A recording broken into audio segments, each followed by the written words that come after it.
He's all He didn't care about us.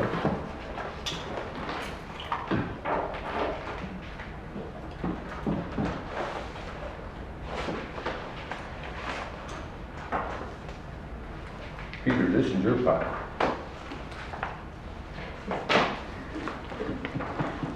That's the file. You got more?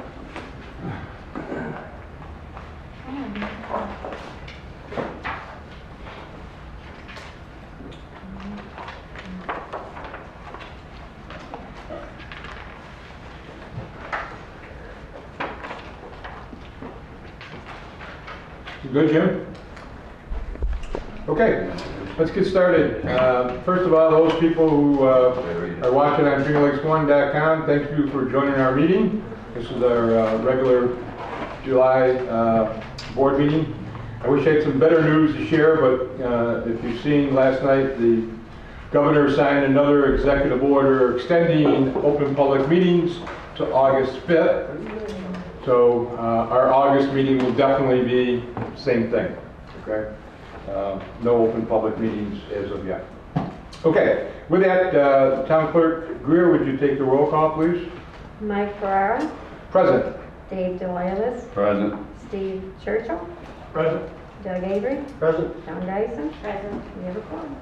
Thank you. Would you please stand for the Pledge of Allegiance and a moment of silence?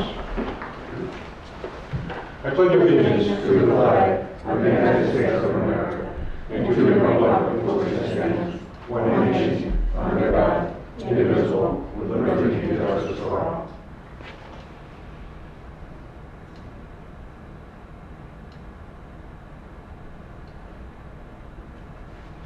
Thank you.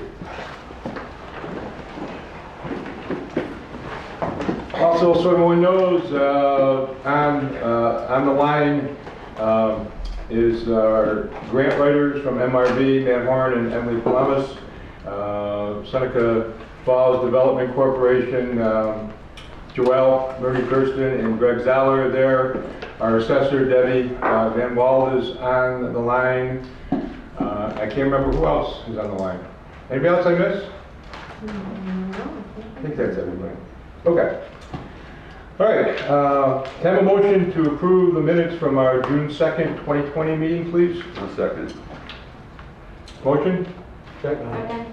Okay, thank you. All in favor? Or any discussion or any problems? All in favor? Aye. So carried. I do have one petition to be read. This is to the Seneca Falls Town Council from Seneca Falls Environmental Action Committee. On behalf of the Seneca Falls Environmental Action Committee, I am once again requesting that you deny renewal of the SMI's operating permit. As I've stated previously, SMI is in violation of Seneca Falls Town Code, the Town of Seneca Falls landfill permit, and the host community agreement. I'm asking that you review, along with County Attorney Morrell, the violations that I cited in my May letter. SMI's noxious odors continue to pollute our town. Its complaint management program continues to be ineffective, and it continues to violate rules and regulations placed upon it. The host community agreement clearly states in its compliance with law that Section 5 that, quote, Seneca Metals agrees that the facility shall be constructed and operated in compliance with all applicable laws, rules, and regulations, and in compliance with all permits and other authorizations issued by the town, state, or federal agencies with respect to the facility. Page 6 of the host agreement. Seneca Metals has been out of compliance for years. It's long past time to hold SMI accountable, and it's signed by Valerie Sandless, SFEAC chairperson. Mrs. Sandless, thank you for taking time to write this, and it's part of the record. And when we go to committees, I think Councilman Avery and Councilman Churchill had probably an update on some of that stuff. So, thank you. Okay, let me put this further away for a minute. We'll start with reports. Can I have a motion to accept the dog control officer's report, please? So moved. Second? Second. There'll be discussion. All in favor, please say aye. Aye. Opposed? So carried. Motion to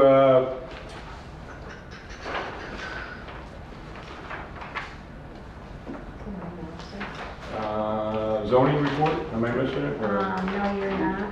I think we're computer trouble. We're having computer problems in the program, reduplicating all the numbers.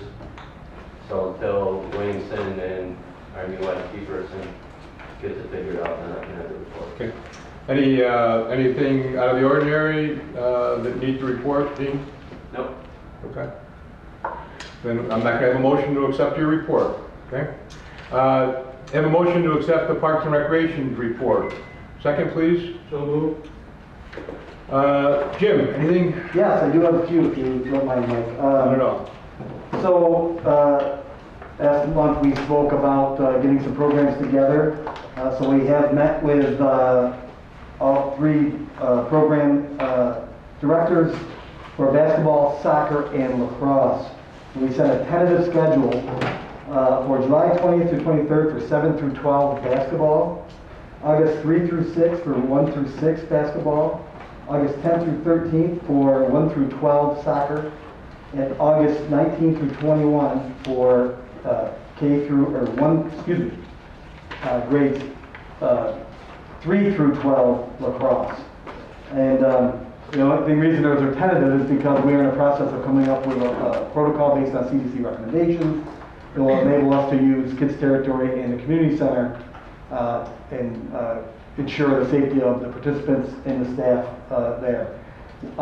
My plan is to have that plan together by the end of this week and get that all to you folks as well as Patrick for review and make sure we covered all the bases, get everything done that we need to. Once that happens, we will advertise it through our Facebook page and also through direct emails to past participants. We've met with the varsity basketball coaches as well as Coach David Baker for basketball, the varsity soccer coach Lisa Anderson and Mel Morin for soccer, and Leroy Halftown and Rick Foster for lacrosse. So we're looking forward to getting something going with that. Further, my hope is we've been working on getting the community center ready to go. We've ordered some sanitation stations and things of that nature. And what I'd like to do in a couple of weeks, hopefully by July 20th, is open the gym up in the mornings, early afternoons for adult walking. We do have a lot of walkers walking outside the community center, but when it's really hot, we get nobody. So I'd like to get that ready. And again, we'll have a protocol set in place for all programs. So we can make sure we follow, make sure cleanliness and all that kind of stuff. Of course, like I said, I will get everything to you folks for your input and approval prior to letting anybody in the building. But it feels good to at least get something going, and maybe we can get some kids busy and get some programs working.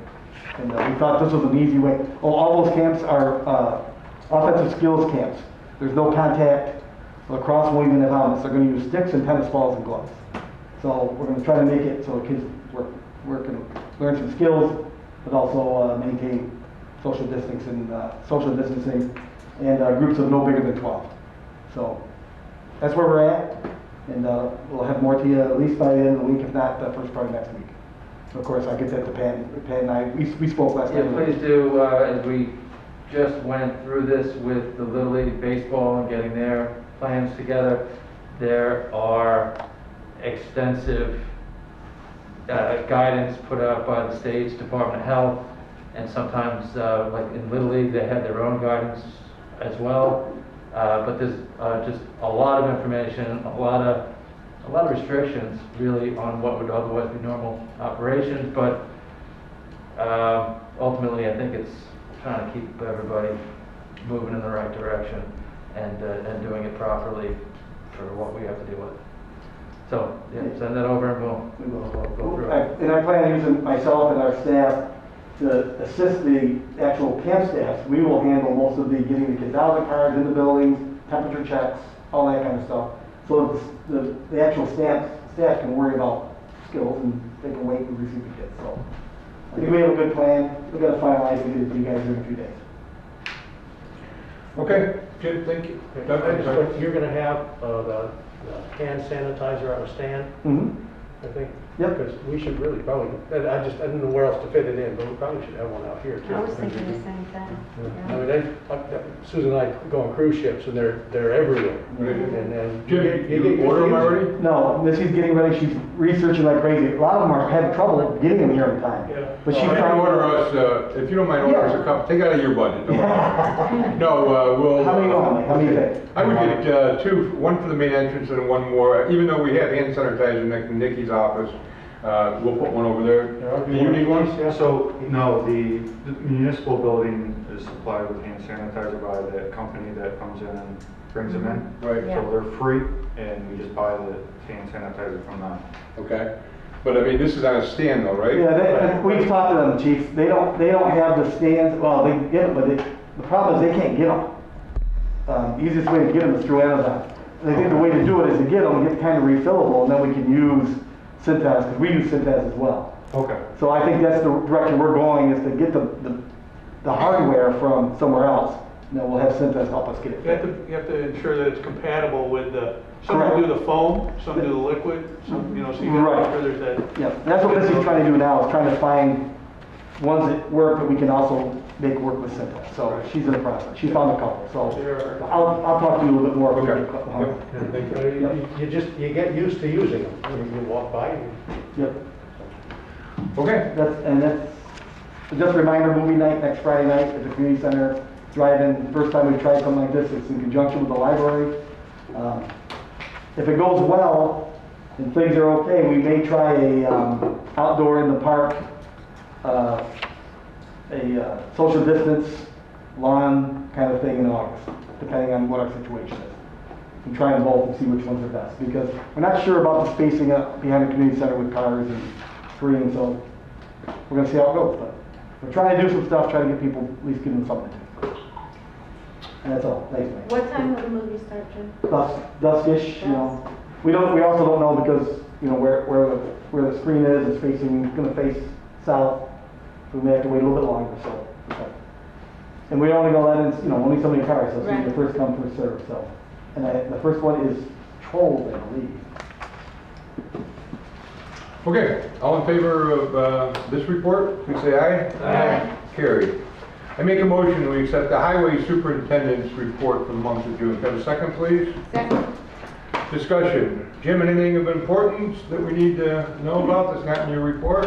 Yeah, on the 13th and 14th of this month, next Monday and Tuesday, we're going to be out milling Adams Street, Water Street Hill, Walnut Street Hill, Heath Street, Mechanic, South and Maynard Street. I will be sending notices out to these people. Heavy equipment will be out there, but they'll be able to get on the roads. When we get ready to blacktop, some of them roads will be closed, but I will send out notices to all the people who live on them streets so they know. I don't see Seneca Lane on the list. What happened? Seneca Lane, oh, that's 5 years from now. So that's, we'll be milling them next week, and just be careful driving. You'll be able to get through, you just got to be very careful. Any questions for Jim? Further discussion? All in favor, please say aye. Aye. So carried.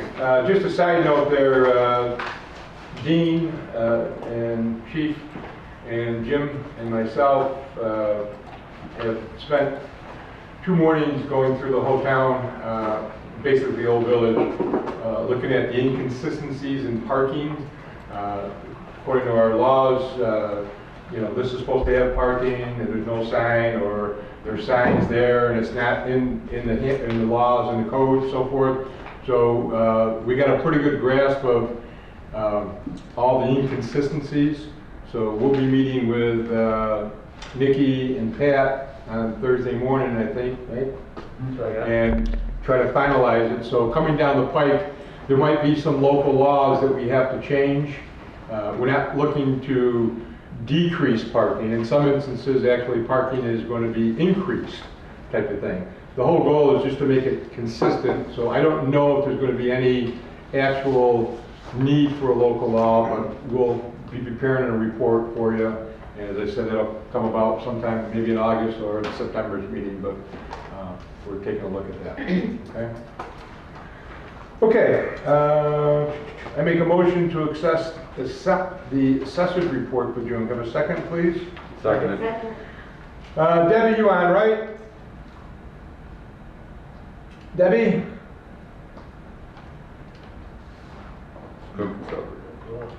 Okay. Lost her. All right, I don't think there's anything out of the ordinary. As you can see by the report, the final roll-up publication was posted July 1st, so things are starting to heat up in the assessor's office. Okay. Any discussion? All in favor, please say aye. Aye. So carried.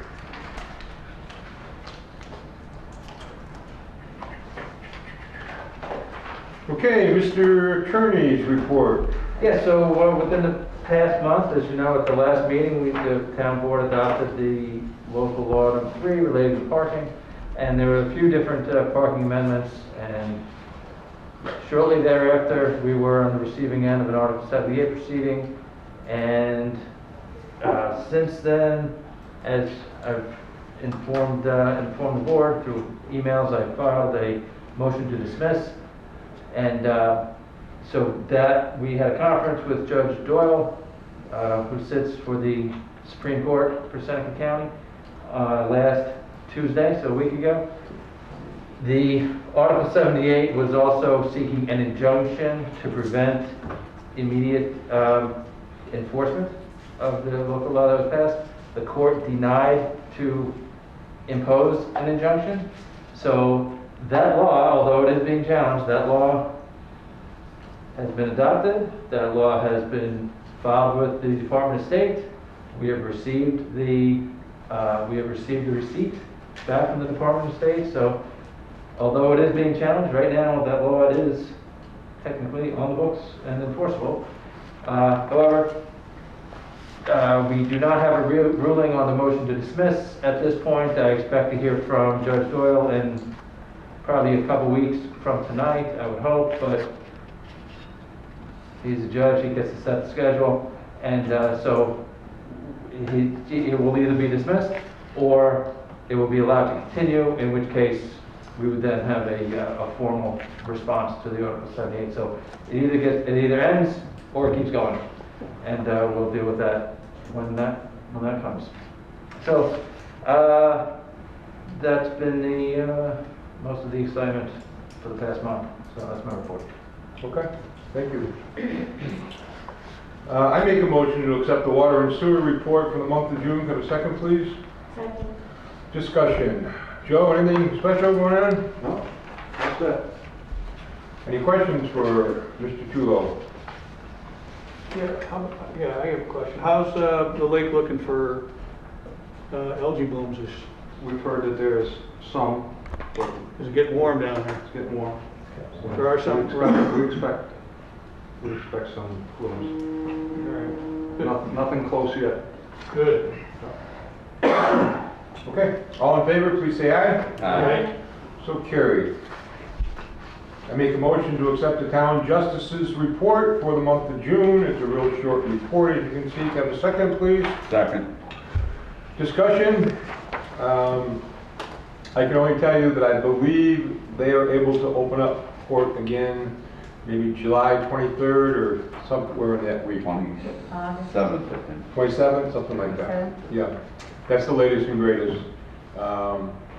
And we have Judge Irway has been assigned to fill out the remainder of the year for the second judge position, because there'll be a special election in November.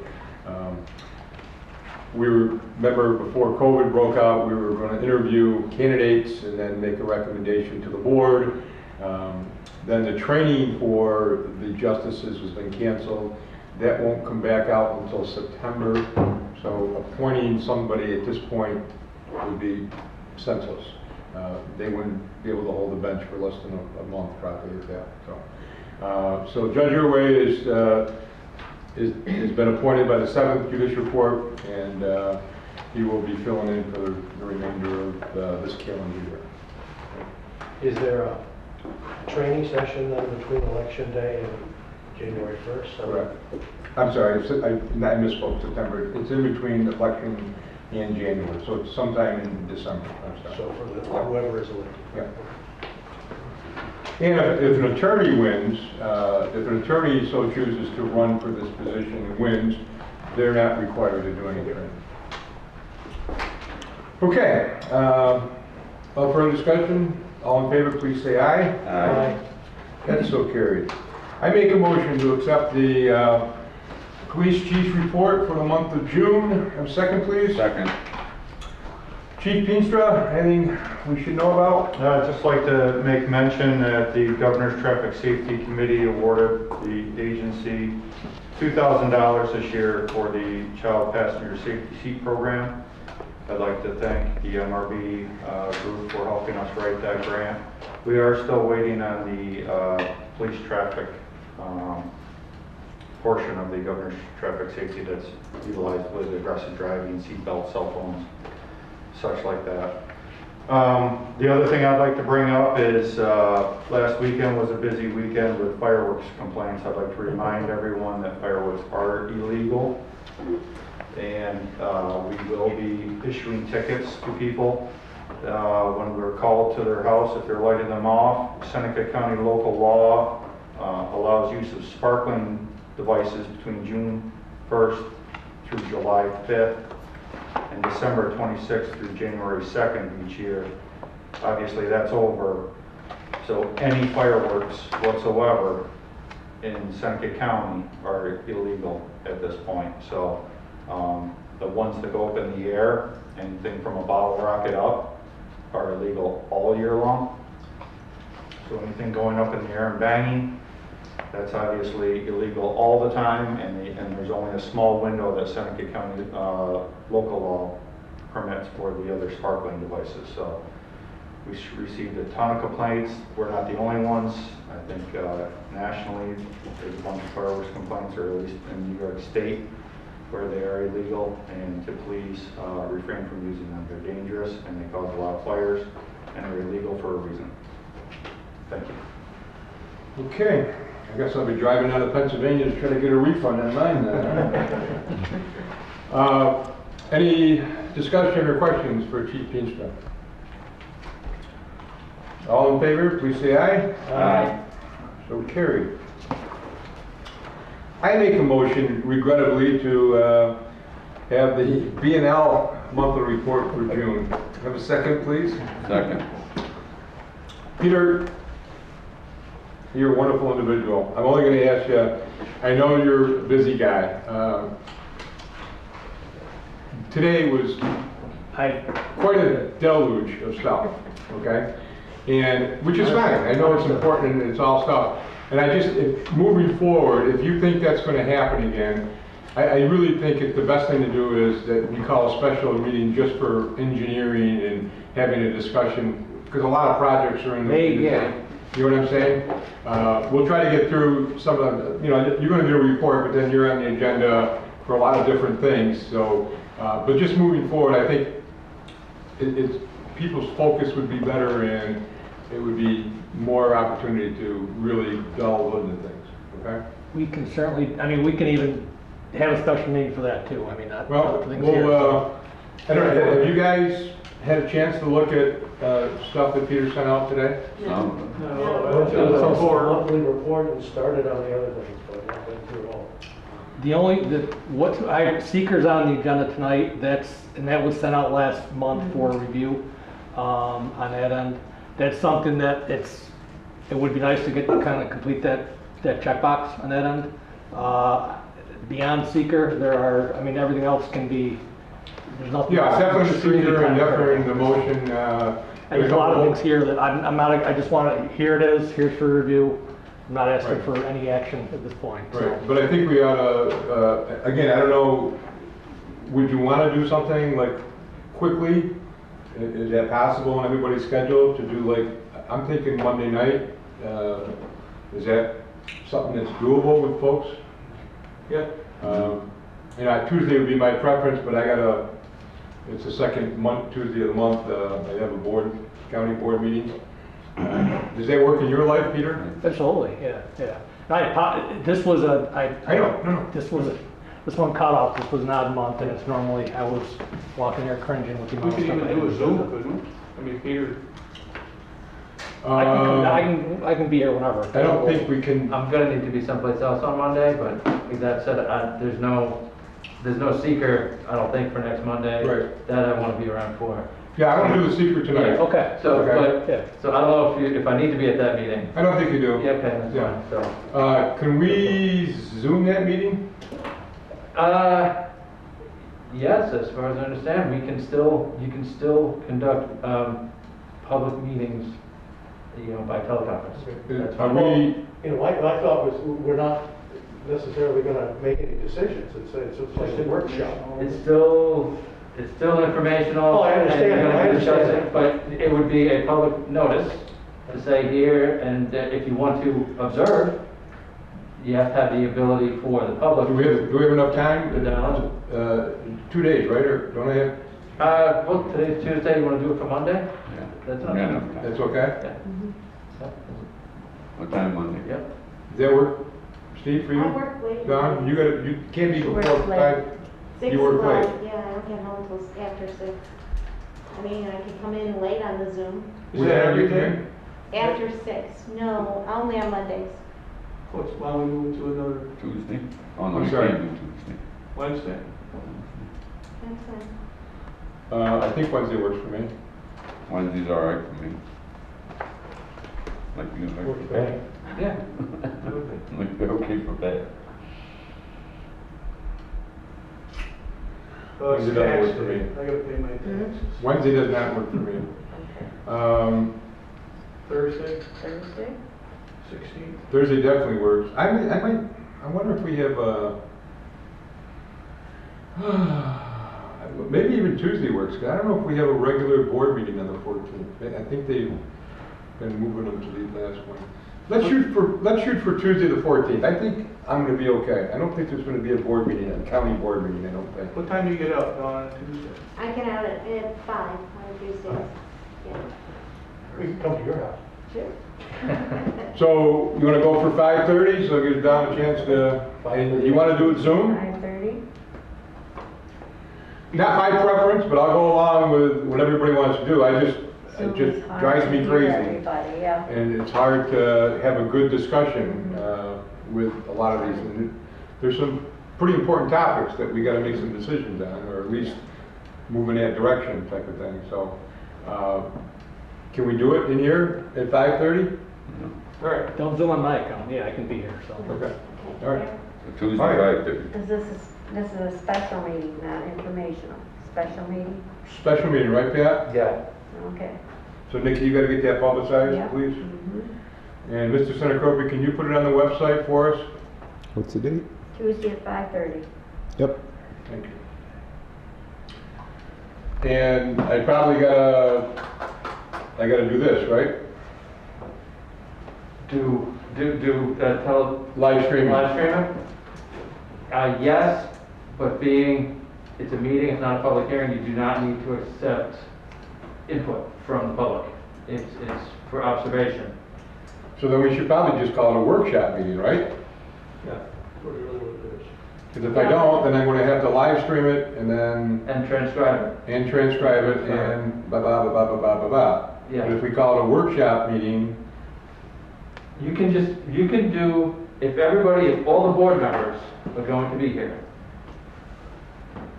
distance, mask, door open, so the public can observe, then you would not need to stream it or transcribe it.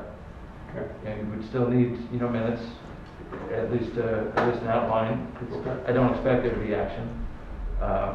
but you would still need to keep track of Okay. what, So and I'm there sure it'll won't mostly be be any on action at paper. all. It's just discussion? Peter, does So, it, yeah, so just be for discussion. Well, there are a couple There's items some things that I'd need action. like that's what I'm to, asking you, there's some things that we need action on, right?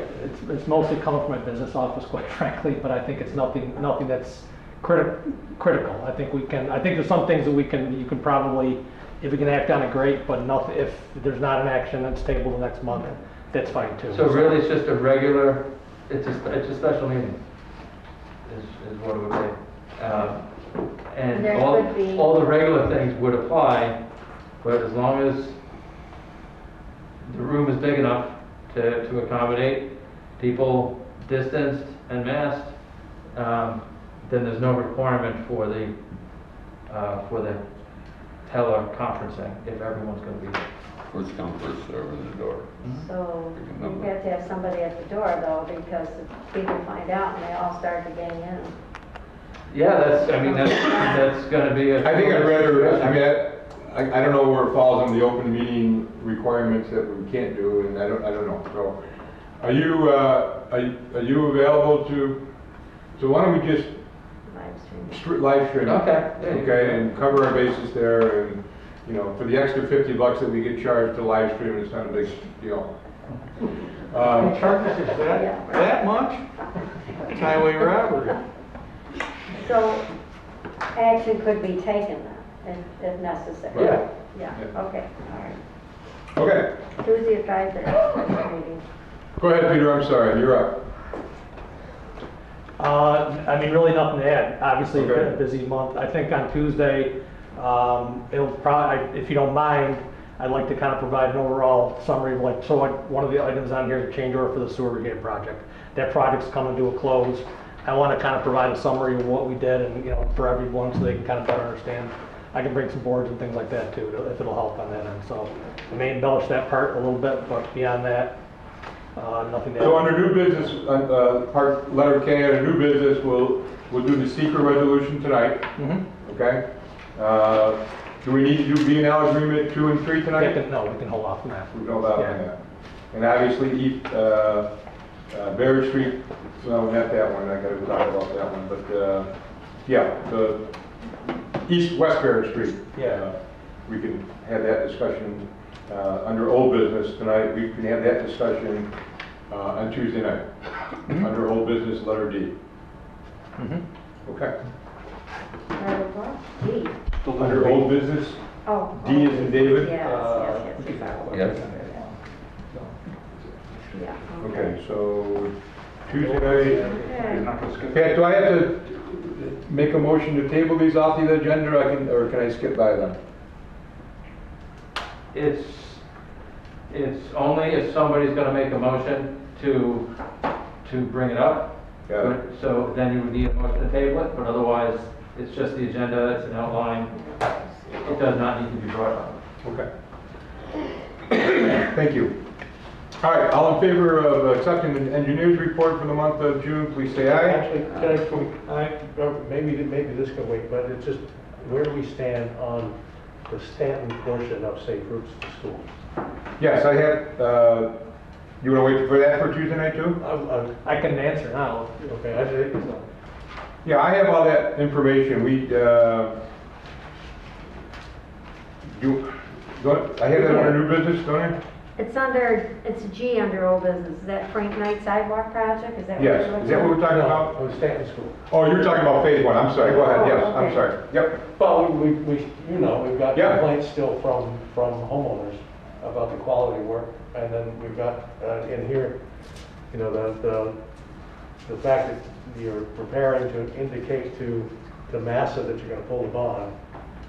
So we have, yeah, and I said, Mike, we have a letter that's been drafted, basically. I want to talk about it a little bit, but basically all it is, we're putting the contractor on notice, we're giving them until July 31st to get the work done. We met with the contractor mid-May. I met with one of our construction inspectors familiar with the project, representative from Massa, Jim.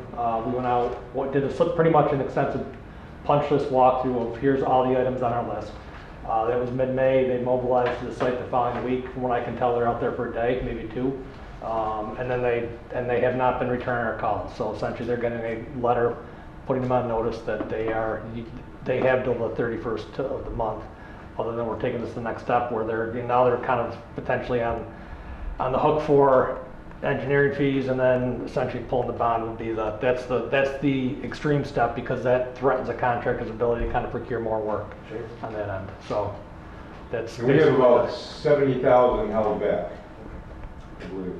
I think there's retainage, and then there's some additional work too. There's remaining work that wasn't completed, and then there's also retainage for work that had been And that had been. are you covering some of the driveway complaints where the new sidewalk went into existing driveway? I've discussed a driveway with Jim. I'm not sure if there's another one.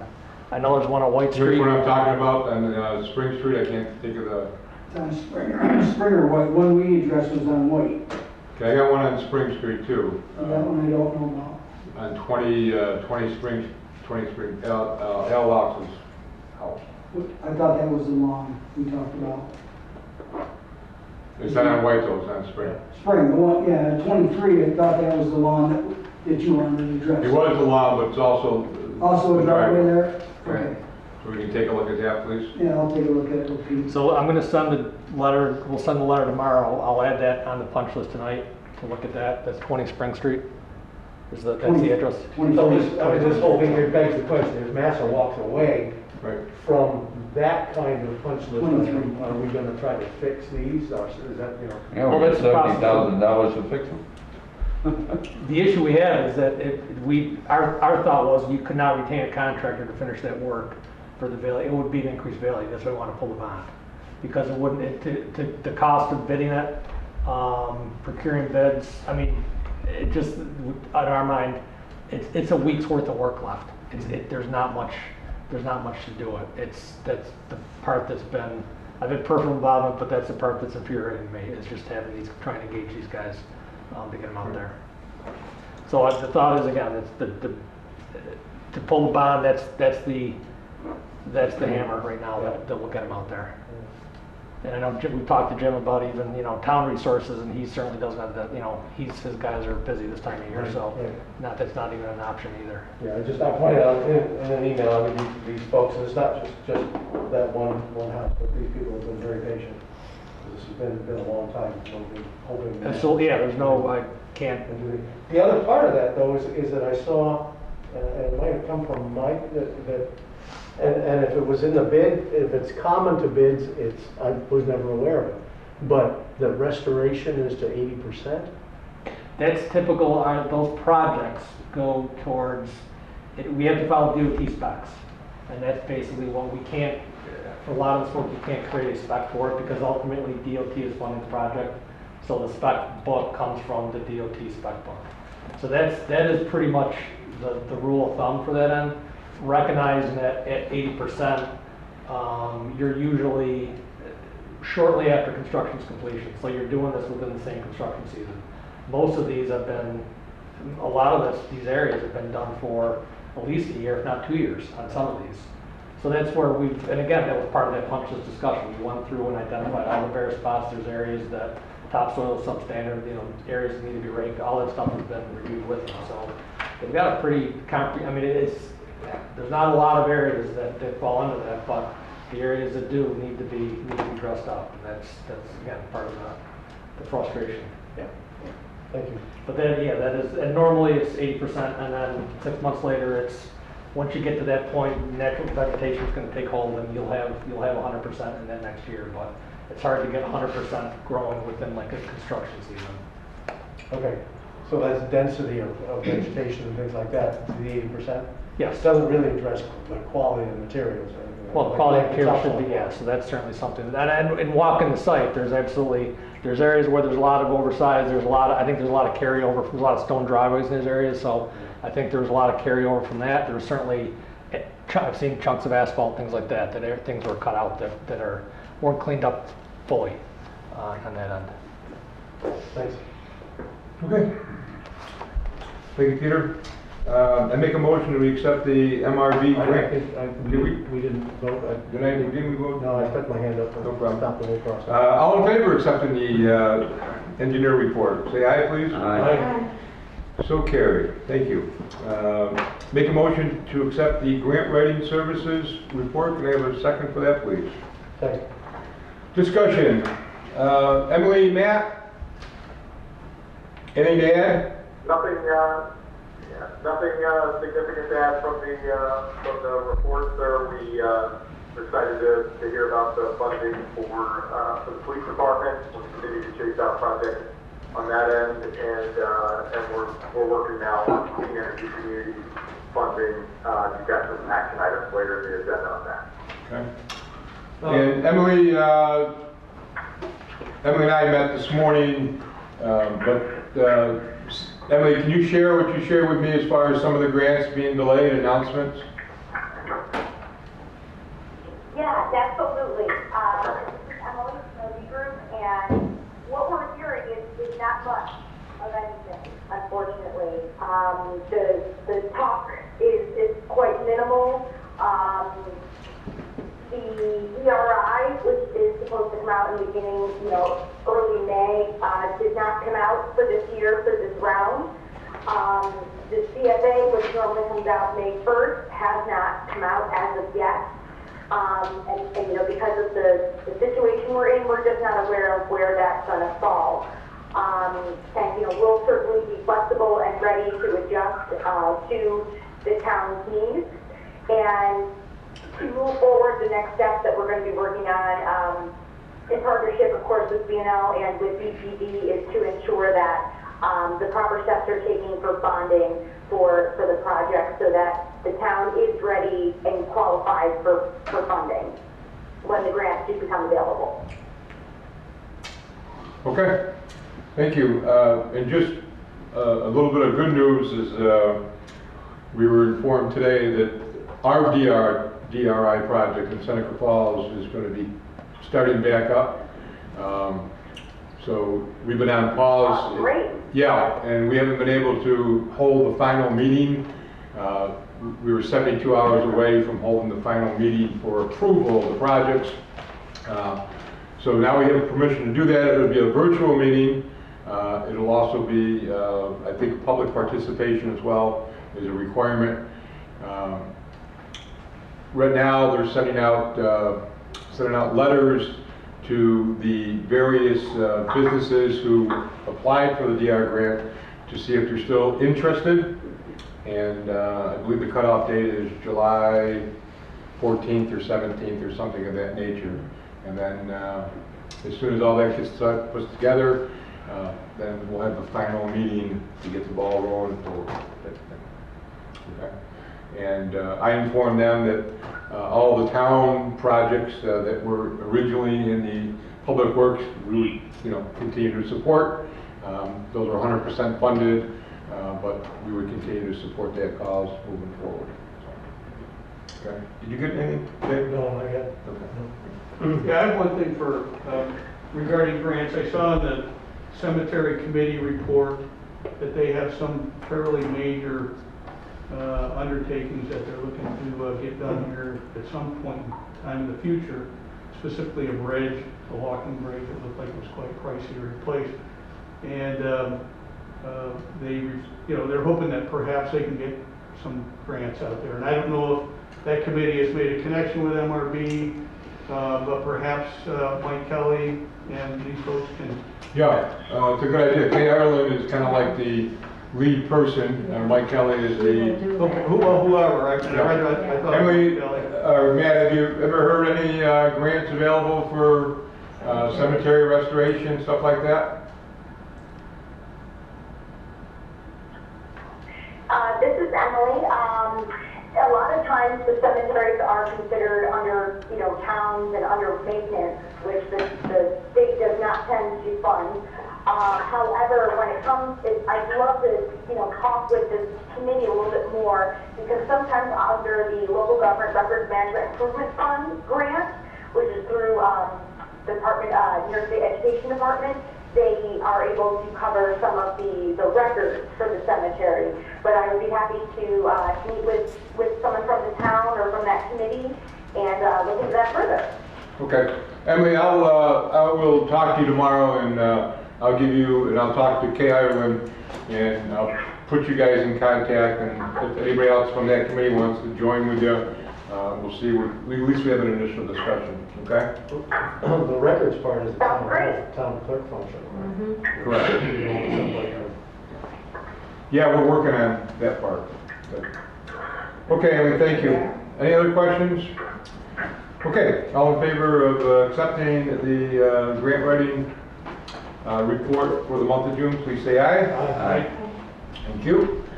I make a motion we accept Seneca Falls Development Corporation report for the month of June Joel is online as well as Greg Zollers. We need a second. Oh, I'm sorry, second. I'll second it. Thanks, Dave. Joel, Greg, anything to add? Not really much to add. Okay. Just a super, I was just going to summarize. We had the reopenSenecaFalls.com website is updated with the latest state information, as it always does whenever they release something else. Farmers market is in full swing, albeit a little bit reduced due to the COVID restrictions, but it's every Tuesday still from 3 to 7. And we recently donated play equipment and such to Pregnant School, Elizabeth Cady Stanton School, and also soon the Link Center to help with kids programs and such in the future when they're back open. I'll let Joelle kind of jump in as well. Yeah, the only new thing that we have, new exciting thing is the commemorative statue. We were contacted by the Women's Suffrage Centennial Commission out of Washington, D.C., that they would like to have a new statue of suffragette women and other types of women from our immediate area, such as Native American, mill worker, typical mill worker and such, with a statue, and they will be paying for everything from the artist to design and develop it, the shipping of it here, as well as, because we have decided to put it in People's Park, a temporary location in the meantime. And I believe that Mike is going to discuss some of this further, but it's actually really exciting. This is like a $200,000 statue, something along the lines of the other statue, however, much larger, and another just great, something to visit in Seneca Falls that will draw a lot of tourism and excitement and so forth. So I know, Mike, are you going to discuss kind of the temporary location, or did you want me to discuss? Well, no, I'll take care of that. I'm sorry, I can't. I know Sojourner Truth was one. They have not identified the Native American. It's going to be a Seneca Native American woman. They're still researching that. I'm sorry. Do you remember the other two women in the statue? I'm a little embarrassed, so I can't remember. And Harriet Tubman. Thank you.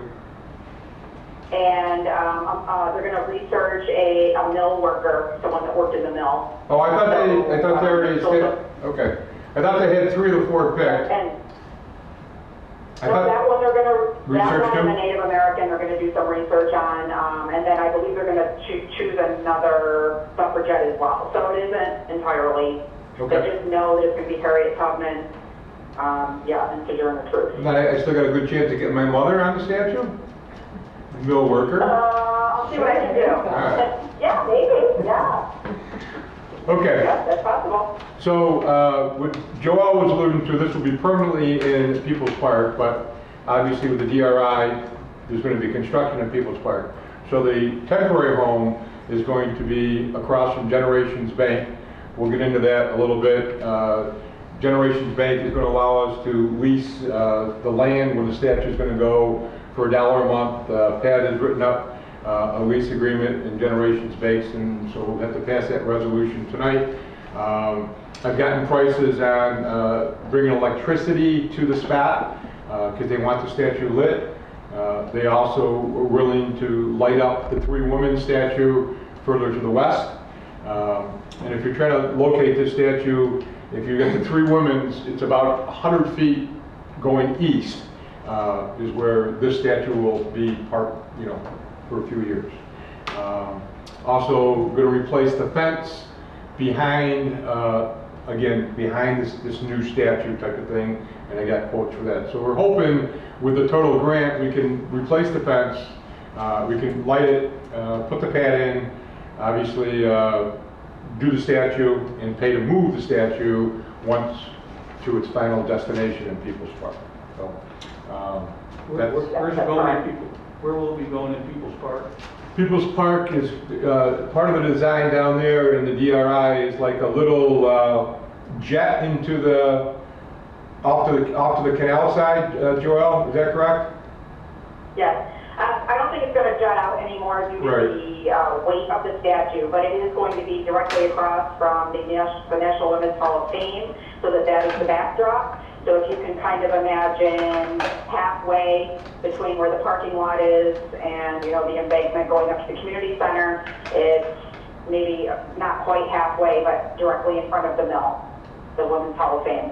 So that's going to be the new location, and the DRI architect is already on board and knows that that is now kind of the new focus of what we want to do, so that, you know, that can all be incorporated into that design. And this commission is paying for, like Mike said, the fence, the lighting, and any, you know, site work that's needed for the foundation, as well as moving the statue to the final home.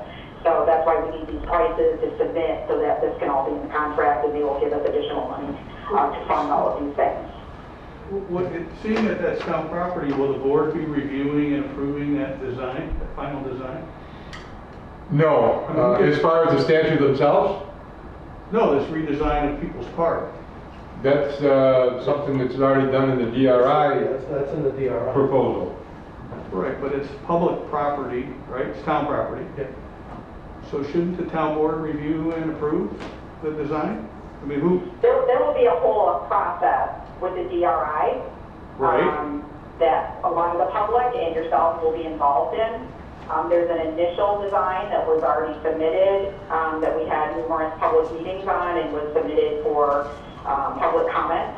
And you can actually review that, and if you aren't able to find that, we'd be happy to forward that to you. The design isn't that it's completely different. We're putting all of the power lines underground. Things are going to be, you know, around the actual People's Park will be regraded, better sidewalks, better dockage, the trails will be developed on both sides of the canal. It's not a total overhaul or changing. The gazebo staying. Well, no, I think it's fine. No, I'm just saying the gazebo staying, the proposals will have a playground too, a small But playground. I would think Yeah, that, small playground I would think that behind the anything that's done to public property, town property, would have to be approved by the board. That's all I'm asking. I don't know the Yeah, answer. there's going to be a several You're year just not long there yet. process. What's that? You're just not there yet. It hasn't gotten to that far in the process. Right. I haven't seen anything. All right. I haven't seen Nothing's any- happened yet. Well, I hear that there's been quite a bit of design work done. Yeah, that came from the committee that the board at that point authorized the committee to go off and put this together and make a submission for the grant money. So that part's been done. We're just hearing back now from the state as to, you know, whether they like it or not. But other than that, nothing has happened there. But final design should be, It'll all come back through here. have to be approved by the board before we could. I would expect so, but we're not there yet. Okay. As long as we're in agreement. But I don't know the answer to that, Steve. I don't know if it has to be approved or not. I think the Well, that's what I'm DRI asking. Now, Pat, committee is, I just heard Pat said I don't know how we aren't forward, there. you know. Yeah, I mean, the DRI, the local planning committee is, there's plans for every project, private and public, that are Right. still in consideration. At some point, when we get past this one last meeting, there will be a list of projects that's sent to Albany that is more than $10 million. The state makes the final choices based on the designs that have been submitted. So I don't know what would happen if the state came back and says, yes, all those public projects are in, and then the town board said, well, you know, we So we want are to tweak there. this, we want to do So to that. your point, we are there. There's a design that's going to be sent off to the state here in a few weeks, correct? Hopefully. So that design has to exist somewhere, and I would think that this board would have to review it and say, yeah, we approve that. That's the design we want, or have the opportunity. It's only an initial design. It's not anything that we have to necessarily stick to. It's just an initial concept. So it's just kind of to get your foot in the door so that it can be reviewed by the state. This does not mean that we have to do exactly what this says. It will be redesigned. This is just an initial design for the concept. Yeah, So it's not conceptually anything and. that is in stone. And like any project in the DRI, whether it be public or private, we'll have to go through zoning, we'll have to go through planning, we'll have to go through HPC, et cetera, et cetera. And town board. And the That's what I'm town board, I'm asking. So assuming. when does it come here? Right. When do we get there, we'll get I mean, there. August meeting? Sounds like it's gonna be gone by the August meeting, that initial design. I don't think we have to approve the initial design. Be nice to see it and review it. And Again, it's been going on for 4 months, prior to COVID-19. Public meeting after public meeting after public meeting I after think the public board- meeting. I think anytime something's done with town property, on town property, that requires construction, should require approval by the governing board. There's no, it's the way it's Steve, done at the county. there's no architectural design, there's no engineering design, it's a concept. There's nothing, you know what I'm saying? There's nothing to approve. All I've seen is a picture of it. I mean, if the final project, if the board thinks we need to approve the final project, then I don't care, I'll approve it. I don't know. You know, I understand, I understand the logic. What I don't know is if the state says, yes, we'll fund that, based on the material they've been given, and then we come in and we start tinkering with things, and say, you know, I don't like that color or whatever, you know, at some point, I'm not sure how that's gonna work. Right. So that implies that it could be a final design. I mean, granted, it's not clear to me, I haven't followed it real closely, I'll be the first one to admit it, but I would think before a shovel goes in the ground, that this board ought to say, yep, that's what we agreed to, and that's what we want to allow happen to the property. Well, that's why there's 2 board members on that committee. Yeah. Joelle, can we get packets, the books to board members who don't have them yet? Sure. And And basically, it's just, setting aside X amount of dollars for this project. So, they say, okay, we're gonna put $2 million into People's Park. That money is set aside in the DRI funding, and then it is designed. And it's all about getting, everybody on board in the community. It's not about, doing this behind anybody's back. So Steve, certainly, and the previous board was involved as well, because that's when this was all developed. So, this has not been done, in a back room or anything. It's been very much done with public input. But certainly, you're welcome to attend the meetings and have a say. And if the town council, wants to review things, but certainly zoning planning, and it has to go through all of the normal processes. Right, and they get to review and probably approve or deny. So that's what this board does too, is approve and deny, or deny. All right, I don't want to beat that horse here. The horse is dead.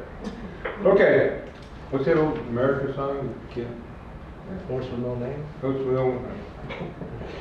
All right, Vote on. that's it. So, all in favor of accepting the Development Corporation's report for June, please say aye. Aye. So carried. Under other committee reports, Doug, Steve? Yeah,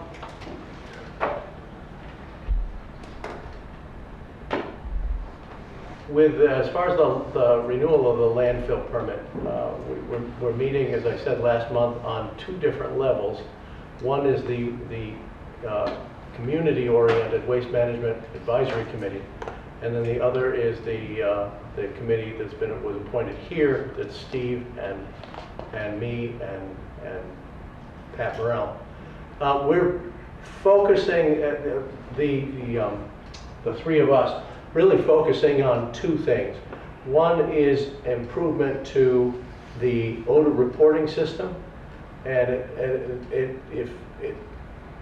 after the meetings that we had last week, particularly with Peter Baker and with Bill Dobler, who was Bartlett and Judas landfill expert, talking about developing a GIS-based odor complaint reporting system that generates data. So it's close to what we have with itstinks.org, but it goes further, because we would have data that we could look at, that we could absorb, that would also go to the DEC, that shows where and when. And we were shown a model of one that even brings in weather conditions and all sorts of things. So that would be the first thing. And then the second would be that the landfill be expected to show compliance with New York State Law 257-5.3, which basically means that there is a very measurable, specific threshold for safety as pertains to hydrogen sulfide. And so we would ask, it's our thinking that we would ask, or as part of this, that they show compliance with that law. How they do that, we think that plan would be for us and them to develop. We haven't figured that out.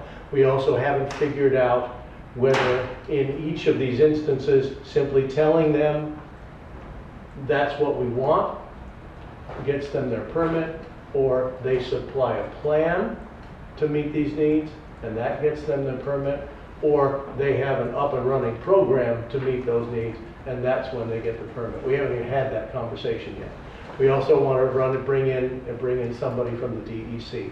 This Thursday we have a meeting with the Waste Management Advisory Committee, and you know, some of them are online now, and they're sort of hearing this for the first time. You brought up EnviroSuite, which is a possibility for a company that does a lot of this in terms of receiving the complaints, figuring out, determining through their processes whether it was, where specifically pinpointing the source of the odor, what the odor was, and again probably brings in weather and all sorts of things. So that's one commercial application that we will certainly look at. It may be as simple as I said as bulking up at stinks.org and getting the same thing. But the crucial thing with that is that it generates data that we can see and we can look at, we can absorb, and that becomes part of the paper trail to the DEC. So that's where we are with. Is this similar to what something like Vasella's got, where they're getting their reports? Yeah. Okay, and we have to, so we never officially appointed the Waste Management Advisory Committee. Correct. Okay, so Thursday at that meeting, so there's going to be a Zoom meeting that starts at 2, okay? Yeah. And I tried to send the link to everybody on the committee, but it came back for some reason. But so if you could bring your device, do that, okay? But I'll try to send it again to you tomorrow, so it's on your computer. But so we got to figure out that committee. So I looked at our laws, and so it's a 4-person committee. One's appointed for 1 year, one's appointed for 2 years, one's appointed for 3 years, and one's appointed for 4 years. And there's only one board member on that, which is going to be you, okay? Oh, thanks. And you don't get a vote, okay? You're the chairman of the committee, but you don't get a vote, okay? Okay. All right. Any other committee reports that I don't know about? Nikki, I'm not missing anything, am I? No. Okay. All right, I'd like to make a motion to accept the communications for the month. Nikki included them in your packet. Second. Discussion? I'll just make a couple of notes here.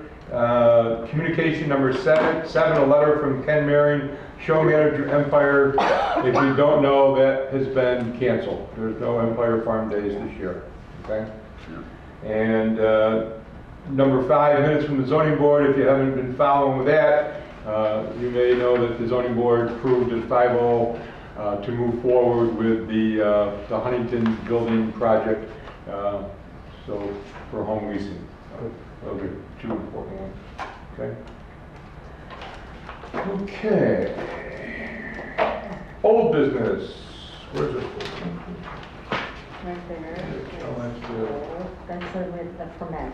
Permit. So that goes in there. Yep, that goes there. Communication. RFP for 10 Fall Street. Pat, where are you with So that? that's done. It is now with the town clerk. It's set up for an October 1 date to accept submissions up until October 1. So that's the date that it's set up for. If, after hearing from our consultants and how the state's grant money isn't necessarily moving, you can keep that date, or you still have a chance to extend it out anytime really between now and October 1. You'll be in position to extend that if it seems like that's the thing to do. So is that out there? How does that get out there to the world? Okay, so it's been written up. It's been sent to the town clerk. She'll get it on the our court board, our bulletin board. It'll be getting online. It'll get on the town's website, and then there are then it gets published as a public notice, as a regular, like you would with a meeting notice. But so it'll be advertised in that manner, as well as the our economic development people. I'm sure they would also be distributing it and seeking potential submissions. Joel, are you still on the line?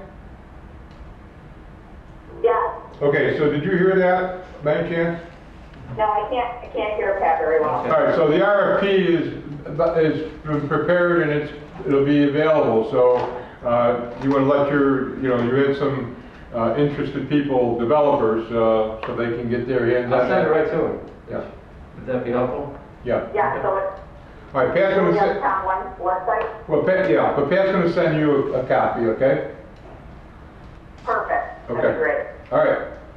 Still do October 1st, correct? As of right now, October 1st, but with the option to extend it if we have to, okay? Okay, All right, perfect. thank you. Thank you. Okay, Pat, probably no movement on surplus property, I imagine? No movement. I did reach out to them recently. Haven't heard anything back at this point, but I'll let you know when I do. Okay. Do I have to do officially anything with the landfill permit? No, Just leave it on the table, right? that's what I would suggest. Okay. We're moving Part D to Tuesday night. Anybody object to that? No. Yeah. Okay. Under old business, Seneca Falls Performing Arts Center, Wesleyan Chapel. I don't have any idea what this is about. You want to go? You have a better handle on it than me? I don't know. I think Allison's out there listening. Allison, forgive me if I mess this up. All right, so we have the agreement that we decided we would lower the indebtedness of the Wesleyan Church to $8,000. $3,000. Pat drew up an agreement to be signed by you and by Stephen Beals on behalf of the Performing Arts Center to that effect. When we agreed, some of the facts surrounding this whole thing didn't get to us. So there's nothing bad about this, but it was much more convoluted than we thought. And so Pat, when you put the agreement together that was signed, it actually created some problems with what they had set up among themselves as far as how things were going to work out.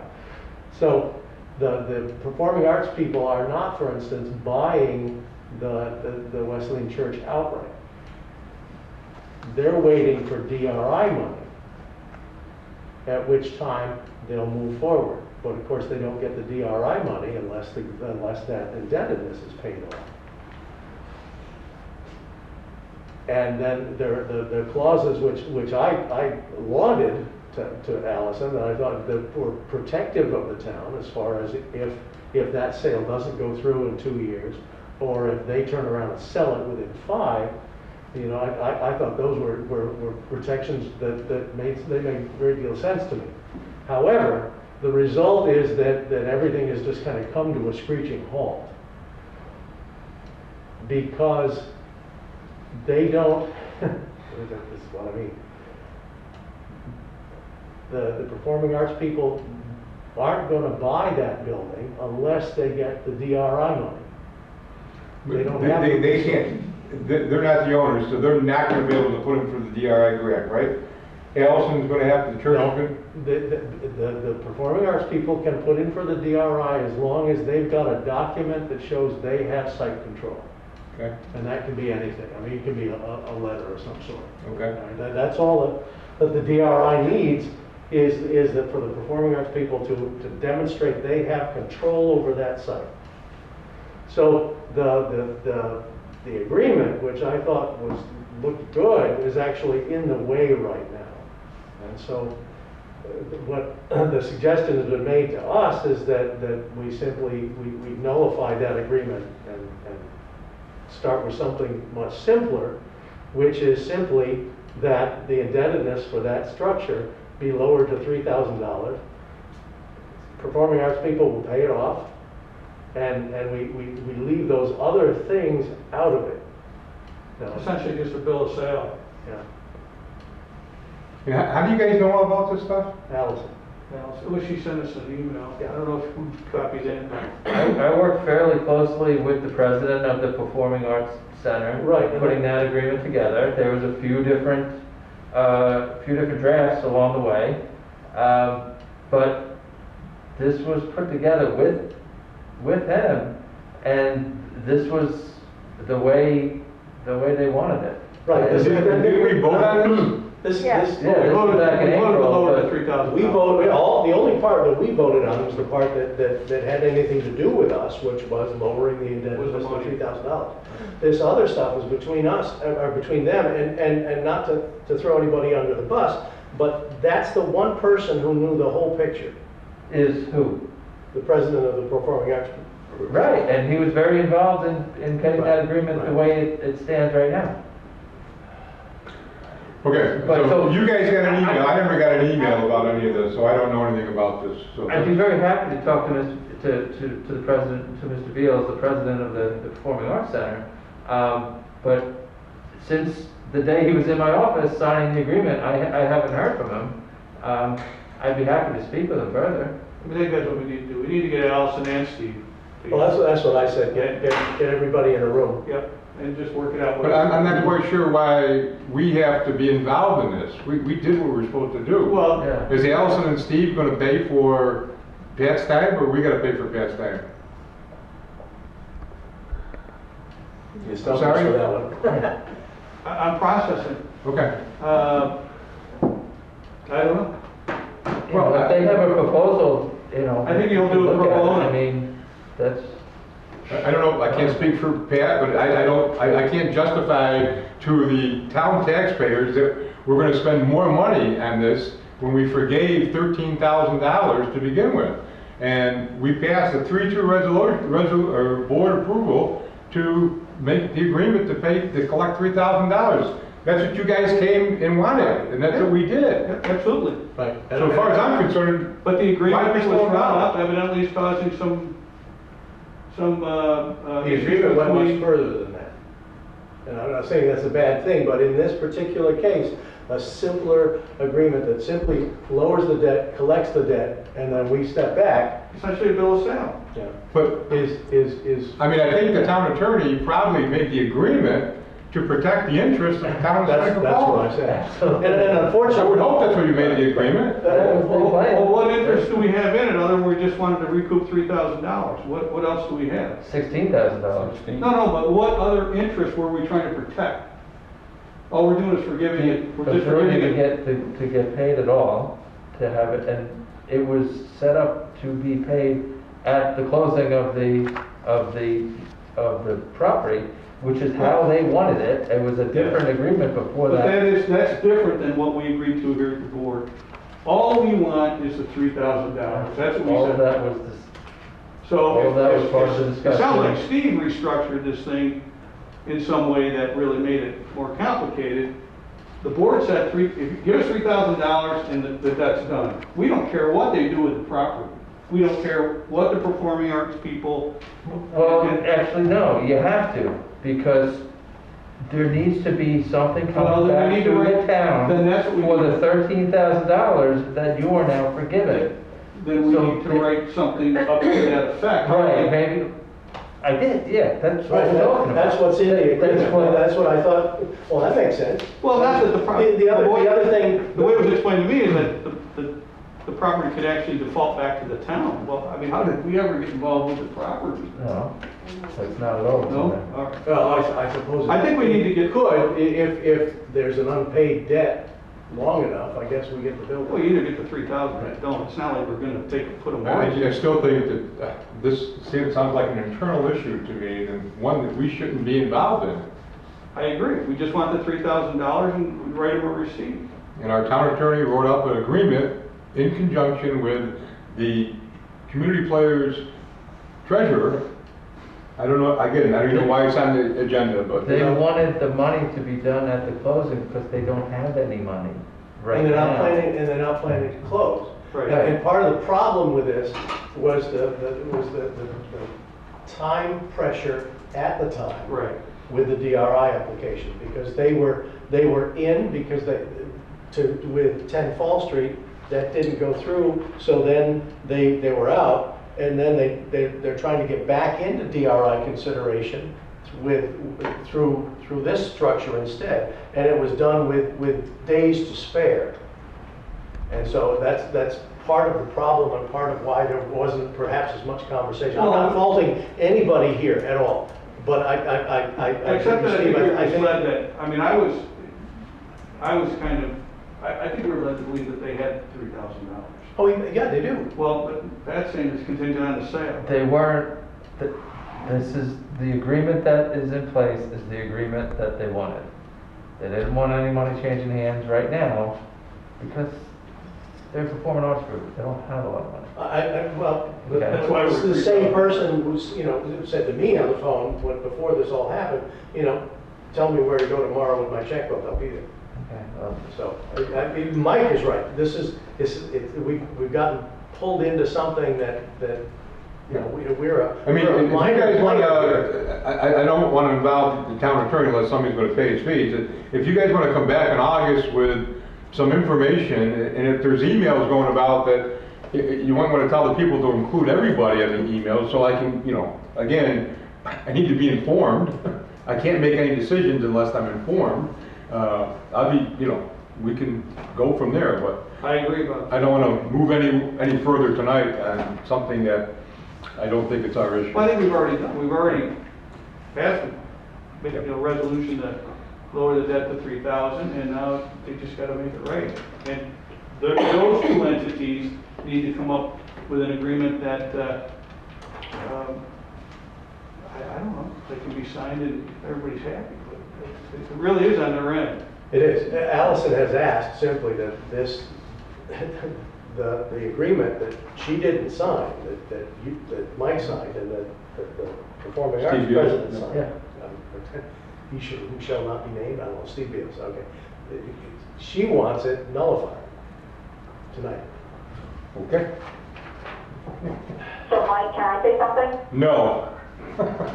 Yes, go ahead, John. I thought that lowering the debt that was owed was contingent upon submitting for the DRI project. So, for instance, if they pay only $3,000 out of that $16,000 debt, are you going to let it go at that if they don't get DRI funding? I think that needs to be considered. I think probably everybody in the, I didn't vote for the original $3,000, but I wouldn't be looking to go back and chase something we already agreed to. You're never going to get 60. Right. DRI or not DRI. But the problem is, if they don't get DRI money, they're not interested in what they're doing. Right. What they don't have the resources to do is anything without, and I'm generalizing wildly, but they don't have the resources to do anything without DRI money.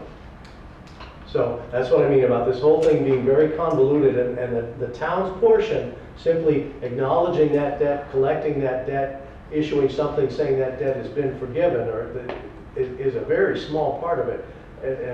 Right. Okay, moving on. The condo has been listed.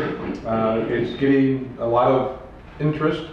There's been 3 or 4 legitimate come back a second and third time type of thing.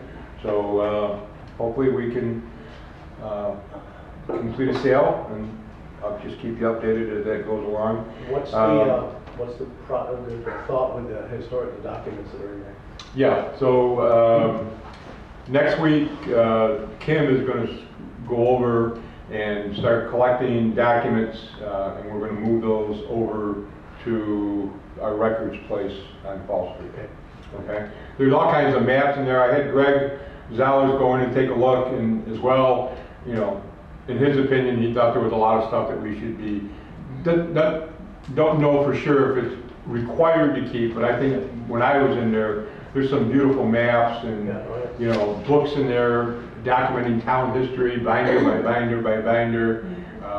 So I'm gonna have Kim and Aaron help Kim go through, pick stuff up and bring it over to 10 Falls. Maybe there's something on the pond. Pardon? There might be some paperwork on the pond down there. I've spent extensive time looking at it. Unfortunately, it's not. Not? No, I thought the same thing. It's broken down by dates and everything. Yeah, That good idea. wasn't But in there, I think it, You know, there's a community group there, I think, still called Preserve Seneca Falls. It's Emil Bowie. It's Frank Caracello, whose office that was as the Right. village planner. He knows what's there. right. And they're aligned loosely with the Historical Society. So, you know, there's some of those things that may be better off Right. in a museum Museum, type place yeah. rather Absolutely. than our storeroom. Absolutely. I just urge, you know, that nothing be disposed of until. Oh, yeah, everyone's had a no, chance to. no, absolutely not. Thanks. Correct, Okay. it ought to all get scanned in, it's just paper. It really ought to, yeah. And the county has a very large scanner, so, Yeah. and it's electronic, you'll never lose it. It's funny, it's a funny room to be in because it's like somebody went home. Yeah, it's like one a day scene and out never of, went back. There's Yeah. change in the drawer, in the it's desk. like a scene out of the Twilight Zone. Upstairs, Yeah. it's just, I mean, there's actually a half a cup of coffee. yeah, it's like Chernobyl, you know, Yeah. people just left. Sorry. Okay. So phase 2 of the sidewalk project is the Frank Knight sidewalk project. I tried to give you a little update on there. I think we ought to get a group, police chief, whatever, and look at the sidewalks and maybe scale back and get that cost back down. Yeah, so just for the public knowledge, Stu, Jim, and myself met with Matt Schooley from B&L, and that's when he shared all this with us. But since this has been in the pipeline for so long, the original town contribution was going to be $394,630 for the project. It's an additional $265,000 because of increased costs in construction and so forth. So if we were to move forward with the design of the sidewalk as it stands right now, the town's contribution would be $659,000, okay? When we agreed to this, we didn't agree on obviously that much money. So I think what Dave's alluding to, I think we can do what you want to do, but and have a vote. But I'd like to make a motion to scale back the sidewalk project to get it to the number that we originally agreed on, which is $394,630. Have a second for that motion, and we'll discuss it. Second by Don. So discussion. Well, I mean, all right, discussion. Would it be more appropriate to have a motion that laid out what the new proposal was for $394,000? The scale back Say, version? let's scale back. Yeah. You know, I mean, because maybe it's nothing.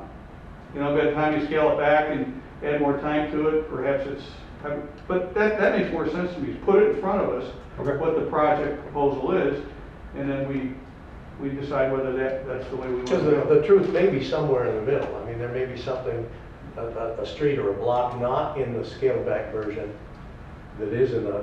Well, maybe less than 390. That really is, it's worth it to get done. Go ahead, Peter. Well, I think, yeah, just, I've been talking to Matt on that, and I think that the scale back is, I think there's a lot of streets where there's sidewalks on both streets. So the thought is you gotta provide some continuity, possibly removing a sidewalk on certain side streets. I think there's lighting, fencing, things like that. So he's got kind of, I think, the understanding of what it is. He's in discussions. I think he's gonna be talking to DOT tomorrow regarding like what their thoughts are as far as how the project was advanced and and how we kind of maintain with that understanding of trying to maintain that consistent, that consistency for the town contribution. So I guess I'd offer up, I can talk to Matt tomorrow, does it make sense to maybe have him or someone here on the workshop next week? And I can't speak the details of that, but we've kind of had the public info session and then just kind of walk through where we are, and that may help on that end, so. We'll do it next Tuesday. So I'll withdraw my motion. It's a good idea to find out exactly what we're looking at as far as what they would recommend gets us down to the original number we agreed to, type of thing. Okay? Good. And we talked about some, some small savings, there's a chain link fence in the proposal, there's some PVC conduit, not major stuff. I think it came out to, we talked about stone curving, going from stone to concrete curving in certain intersections, savings of about $70,000. So there's some smaller things that would help out too. And there's grant money involved in this project as well. Correct. And is that all still available? Oh, yes. Yeah. We secured the grant. Okay. I'm not, we haven't gotten to the design and completion of the project to go out to bid and so forth. Okay. New business, approval of special events. Nikki, what am I missing on this one? You Jim? don't have any? No, and I for the email did the two earlier ones that you probably see that. Very easy, I can go through right in here, Mike. Thank you, go ahead.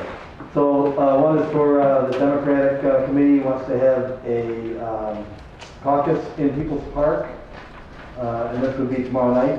We talked about that. So, 20 to 40 people. It doesn't need insurance because of, I believe, First Amendment protection, freedom of speech. So, that's there. Do you want to do them all? You want to batch them? There's 3 of them. Probably want to do them individually. Yeah. The second one is, let me patch these 2 and we'll talk about this one. The other one is Generations Bank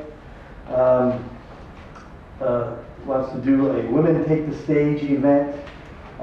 Basically, it's a virtual concert that's taking place. I believe the other part of it is in Auburn, I believe. But it's going to be shown in People's Park on a big screen on August 26th. Again, that's in People's Park. They expect about 100 people. So why don't we batch those 2, Mike, because that's what I want to talk about. You want to approve those 2? Okay. Move we accept. So, motion to accept the special events for those. Second by Doug, all in favor? Aye. Third one I just received today. They came in yesterday afternoon, and it's from the Seneca Falls Rotary Club. And they want to have their annual, what do they call it? Their Seneca Falls Rotary Club treasure sale. It's basically a yard sale that they use to donate to the local not-for-profits.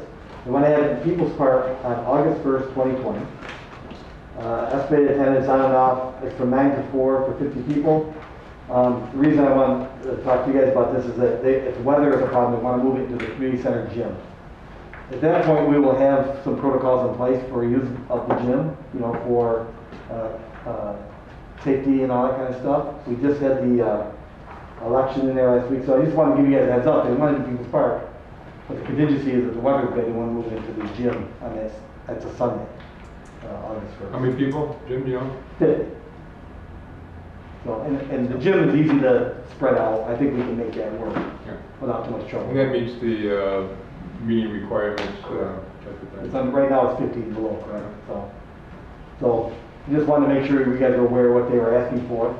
And we'll make sure that if they do come inside, that they will abide by the protocol. So if there's a yard sale kind of thing, you Yes. said? So if there's 50, there's no more than 50 at one time. Correct.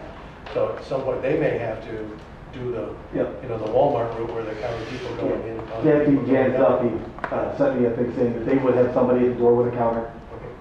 And that they will also bring their own sanitation and stuff. Same thing in People's Park. We will still want to make sure there's not too many people in People's Park.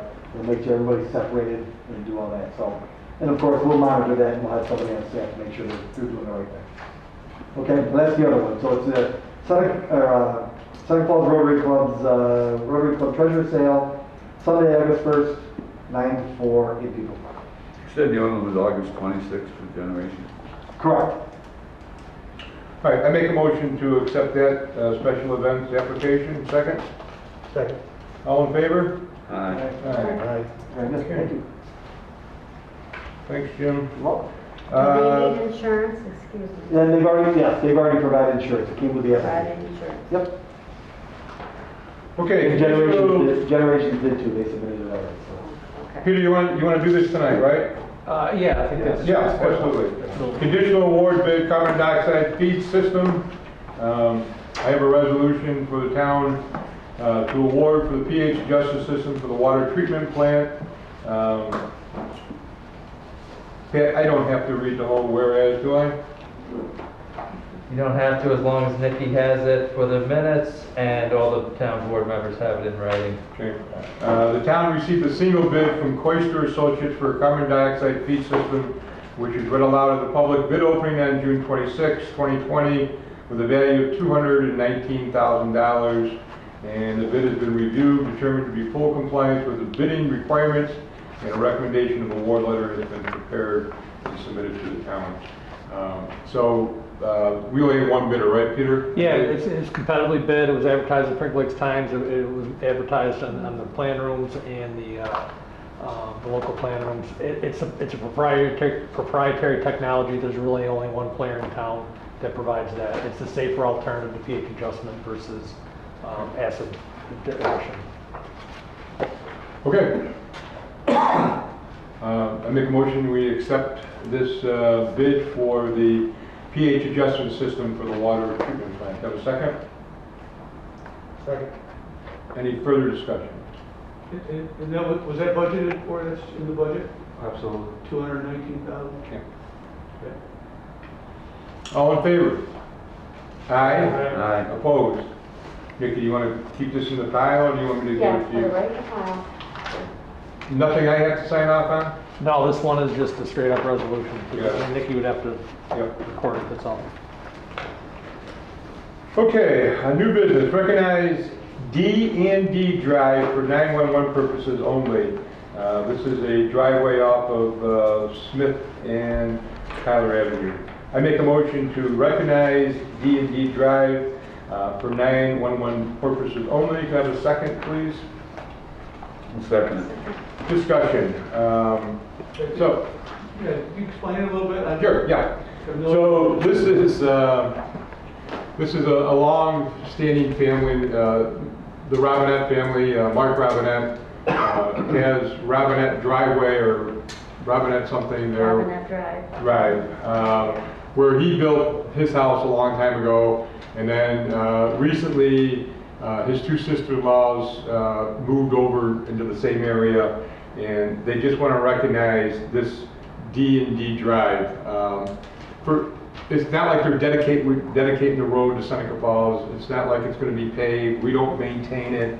The only thing we're doing by recognizing it is that 911 will put it on their call center, and first responders can be there. It's not a precedent that I would encourage we continue to do, but it's the Robinette family who already have the Robinette Drive right there, and there's other places in the old town that, you know, people have their own special driveway that is recognized by the 911 center. So there's nothing more than that. Okay, any further questions or discussions? All in favor, please say aye. Aye. So carried.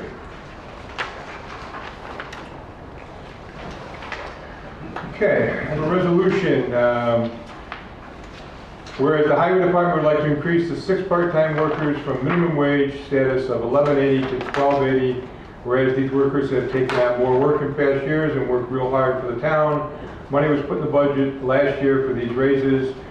Now therefore be it resolved that the Seneca Falls Town Board does hereby authorize the increased part-time workers from $11.80 to $12.80. Can I make a motion to consider this resolution? Can I have a second, please? Second. Okay, Mr. Peterson? Well, we talked about it budget time last year about raising all the part-time people up $1 an hour. at budget time, and they said they were gonna look into it. These guys have only got minimum wage every year. If it went up, they got it. So I proposed to the board that we raise these guys up at $1 an hour. They've taken on more work for us. I use them for a lot of different projects that we do for flagging on roads and stuff like that. So. These are all cemetery workers, correct? No, they're not. They're not. 4 of them are cemetery workers, and I got one that mows roadside, and the other one, he works at the dump site. Questions? These folks don't receive any other benefits from the town, do I'm sorry. they? They don't receive any other benefits from the No. town? No. No. Just flat? They're But- seasonal, right? They're seasonal, Seasonal. yes, seasonal workers. Other than the dump site, you're talking about the gentleman who's there on weekends? Yes, Yeah. Other than, the other 5, are they full-time while they're working, or full? the 40 cemetery hours? workers, yeah, unless they get rained off, Okay. and then they don't get their full 40 hours. If it rains off, then they don't get it. The plan is that Right. they're full-time but seasonal. Right. Are they working during these drought, I mean, where the grass is just turned up? Yeah, there's weeding that they do and stuff like that. I use them on, for flagging the roads and stuff like that. So you keep busy all summer? Yes.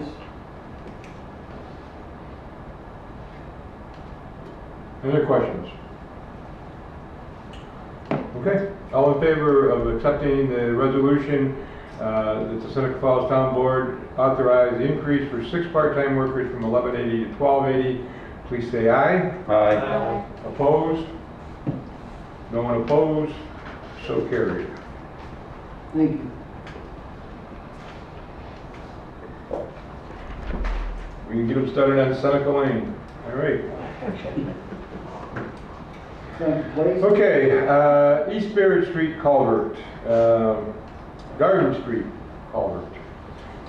I can give you a little background on East Barrett Street. So we were talking about the statue actually, kind of coincidentally.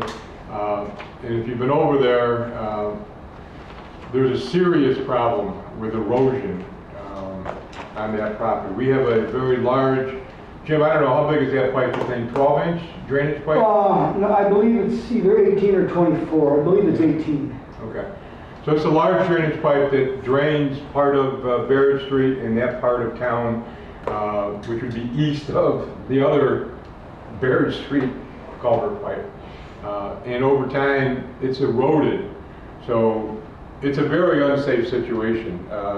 You have the bank, and then if you go south, there's like probably 6, 7, 8, 9 feet of bank that is eroded, and the pipe is completely exposed, and there's this little fence around it that's not going to stop anybody from anything.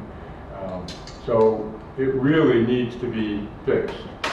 I had Jim get us a price, and the ballpark, or the estimate was $14,000 from Seneca Pipestone, who was a subcontractor for the town, to go in, reconnect the pipe, stone it, Right. and Topsoil on top. right, type of thing. Fence So, it too. pardon? Fence too. What fence is it? No. No. Peter's going to talk to you a little bit about, and we might move that to Tuesday, but Peter has all the information. You're talking about Garden Street? No, I thought you said there's a fence on Bird Street. I think what he's saying is there's a little fence around the. You said there's a little fence, you Right. still would keep a little fence, right? That's around there now? No, that'd be gone. No, that would be, Oh, be gone, Yeah. okay. and actually, with this new statue project, the new fence that we're talking about for that project would be right there, type of thing. The new fence would go from where that split rail fence basically starts to go, Right. going east. And again, this is on Generations property, but it's our issue as far as the culvert pipe and the drainage and so forth, type of thing. If you have a chance, you want to stop down there and take a look, you can't miss it. You can't miss it. Poison ivy down You been down there? there. Yeah. So did the culvert pipe cause the erosion, is that what we're saying, or? Yes. Is it just eroded? It's been over a matter of time. But also rain and things from up top has helped it too. I mean, you can Right, see it, it's because dangerous. it's a bank, right? You know, it's, Kind See, of, the pipe is. if the somebody pipe goes is down, they're in trouble. The pipe 15 is, feet above. yeah, it's pipe's pretty deep, and It's every time pipe's it rains. The pipe's about 15 feet above the canal base. It's long. So when the water drained out, it just backfeeded, and the bank just kept eroding and eroding and eroding. But this has been going on for years. We've talked about this a few times. Yeah. Steve, the coefficient. So are you asking for something tonight, or? Yeah, I'd like to get it done as quickly as we possibly can get it done. I'm asking that we, I'll do a motion to expand the $14,000 to get this. I'll second it. We'd have to make it, it'd have to be a transfer over to his budget, but we would do that. That would do that. Recommend water and sewer. Okay, so I'm gonna make a Water and motion. sewer. Well, yeah, let me make the motion, then we can have the discussion, any more discussion, I guess. I always do this backwards. But I'll make a motion that we spend up to $14,000 to fix the culvert pipe in bank erosion on East Barrett Street. I'll second. Second. Any more discussion that we didn't have originally? I'm just saying, would it come under water and sewer? I don't think so, but. Probably is, right? It's not water or sewer, storm. Drainage. Storm drainage, but, I don't know, you guys can find out. what's the proposed fix? I mean, is it, They're gonna put gauges down. Riprap?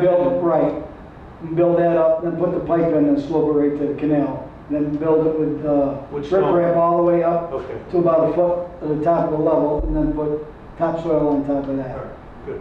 Now, I do want to check with DOT. I might be able to put this drainage pipe under our CHIPS program. I'm not sure. I got to talk with Dan Petrell. I got to call into him, so maybe we can use that CHIPS, some of that CHIPS money for that, so we wouldn't have to transfer that. But that's something I got to check into. I'll get back with you on that. Okay, yeah, great, thank you. Okay, any further discussion? So all in favor of that motion, please say aye. Aye. Anybody opposed? That's carried, thank you. Garden Street, complicated? We had put a proposal, it's in a floodplain, so I mean, you get the engineers involved, there's permitting involved. Our proposal pretty much looked at, it's a convoluted fix because it was I don't know, kind of 3 different sized culverts that were kind of piecemeal together over years. The fix isn't complicated, it will probably do a decent, it'll be, it's a construction project on the south side of Garden Street. It shouldn't take the road out, but you're working in a floodplain, so our approach would be to make sure that we're not making the situation worse, and we can justify, showing that we're minimizing the impact on floodplain, things like that. Because right now, you look at it, I think it's like a 6 foot wide culvert that just kind of pinches down to the final. It is an issue. I mean, there's a significant, because of that shoddy construction, there's a significant loss of soil through there. So MRB and I have talked about the possibility of chasing some grant money on that end. It's a question of, is the effort to chase the grant money going to be worth the actual fix itself? Yeah, and that's what I was, I think that's, I know, I don't know if you've gone through, I was just trying to, and Emily and I talked this morning about this as well, and I thought if it was, I hate to talk to an engineer about, is it an engineering project or not, you know what I'm saying? Or is it something that we can do with something similar to Barrett Street? Right.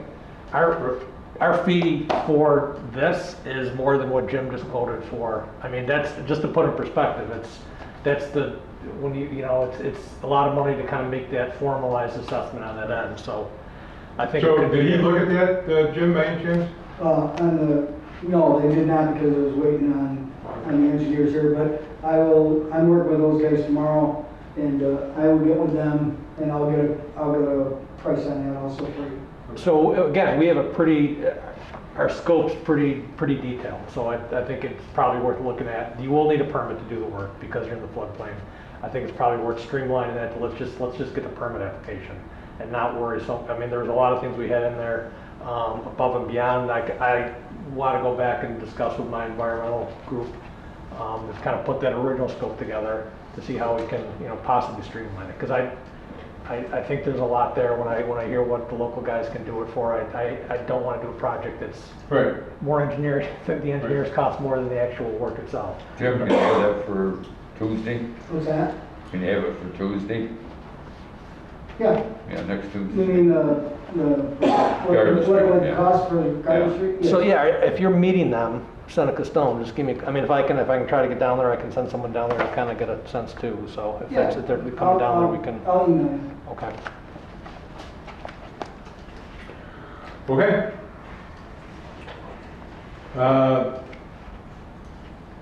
I'd like to make a motion to form a citizens advisory committee to explore the pros and cons for creating town manager position.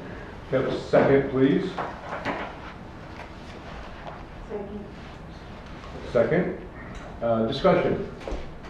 I talked about this before, and I'd still like to pursue getting a citizen advisory committee together to look at if this is something that the town of Seneca Falls should be approaching or should be considering.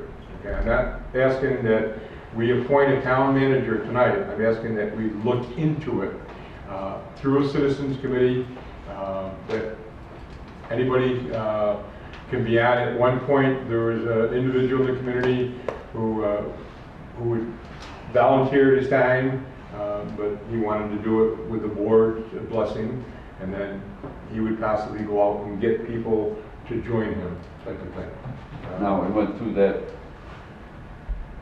with past supervisor. I handed out the sheet that Pat went through, and like I said, it never went through the last time because of the duplication of what Bev is doing, what Nikki's doing, and she knows her New York state laws and stuff that she's got to have done and stuff, so. And it's been tried before, so. Well, what you gave me tonight, you're talking about a job description. Yeah. Yeah, that was a job description. And there's a lot of duplication of what Nikki's doing, Bev's doing, department heads are doing. Okay, again, I'm not asking to appoint a Yeah, I town know. manager tonight, I'm just asking to appoint a citizens advisory committee to look into it. What does that hurt? I don't know what that hurts. So who's this person you're talking about leading and going out and getting, I mean, is that the person you're talking about leading? Well, I shared his name in the email that I sent to you guys last week. Yeah, I missed it. But- You missed the whole email? No, well, who's his name, Mike? Well, you want to talk about the email or answer my question? Originally, this was a few months back, I haven't approached him since, would be Mr. Macaluso, the former superintendent of schools. Thank you. Well, I didn't want to mention his name because I didn't want to put undue pressure on him because I haven't reapproached him yet and see if he's still interested. That's why I didn't want to mention his name. You know what I'm saying? That's all. I don't see any harm in that. Well, I don't, but he might, you know what I'm saying? He might see some harm in it. That's all I'm saying. That's all. Well, then you shouldn't have mentioned his name. You should have given me that explanation instead. I'm just saying, but. Right you are.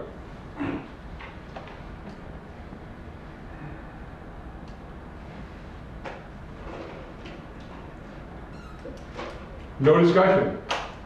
Well, I mean, I think it's a good idea to research, I really do. Whether we can afford it, given the current state of affairs with COVID, and pandemic, is another question, but I certainly think it's worth researching. So I don't have any objections. I mean, it would require board approval to create the position and fill the position, so I mean, it doesn't hurt to investigate and talk about it. yeah, you'd have to have a local law to do it and all kinds of different things. So just look into it so they can start talking to people in the town, talking to department heads, coming up with the, the pros and cons of things and just Well, go from yeah, there. I mean, there's probably other communities out there that have done it and it works, and other communities that have done it doesn't work, and I think we should talk to those folks. Investigate the requirements and regulations from the state regarding the whole thing. But the whole thing is an unknown at this point in time, and I think we ought to figure it out. Any other further discussion? Okay, all in favor of forming a citizen advisory committee to explore the pros and cons, please say aye. Aye. Opposed? Okay, carried 5-0. I will reach out to that individual and see if he's. What was his name again? You have one board member on there. Yeah, what's the structure of the committee?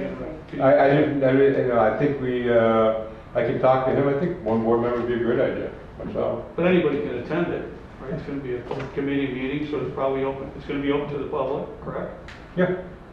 Yeah. Nothing secretive about it. No. Okay, I guess we have a motion to have budget modifications for June that was included in your packet. Second. Second, please. Second. Any discussion? All in favor, please say aye. Aye.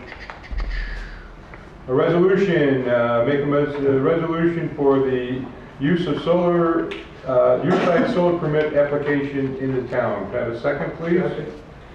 Pat, or not Pat, Dean, you want to talk a little bit about this? This is the standard form that New York State uses for any solar project, residential type. So all the information is the same on all the applications. We don't use it at this time, we just use our generics, but it'll have our personal zoning application along with the New York State for any solar project. Any questions This or? will be part of what we're gonna want then, right? If somebody comes before us. Yes. This was developed by NYSERDA, correct? I love the fact they call it simple, it's about 6 pages. Dean, when we did the solar out on 318, did they use this? They did not use it through our town. At that point, it was part of the application, but it might have been through the county. I'm not 100% sure. I mean, with some of these questions in there, I'm just wondering. A lot of those questions were answered in all the meetings we did have with our. Any further discussion? All in favor, please say aye. Aye. Opposed? So carried. All right, I make a motion that sanitary sewer rehab project approved change order number 7. Can I have a second, please? Second. Discussion. Peter? So number 7 rescinds number 6? We submitted a new change order. This largely includes the, as you know, we did a significant portion of Line and Fall Street. Relining Fall Street was awarded under an allowance we had for the project. When we made that award, the town was effectively closed. Concurrent with our award, the town reopened, and early on the process is evident that the lining down Fall Street using conventional work zone traffic controls was appropriate. So we ended up moving towards a nighttime operation. The subcontractor had indicated that would be a surcharge of $2,000 per day to include his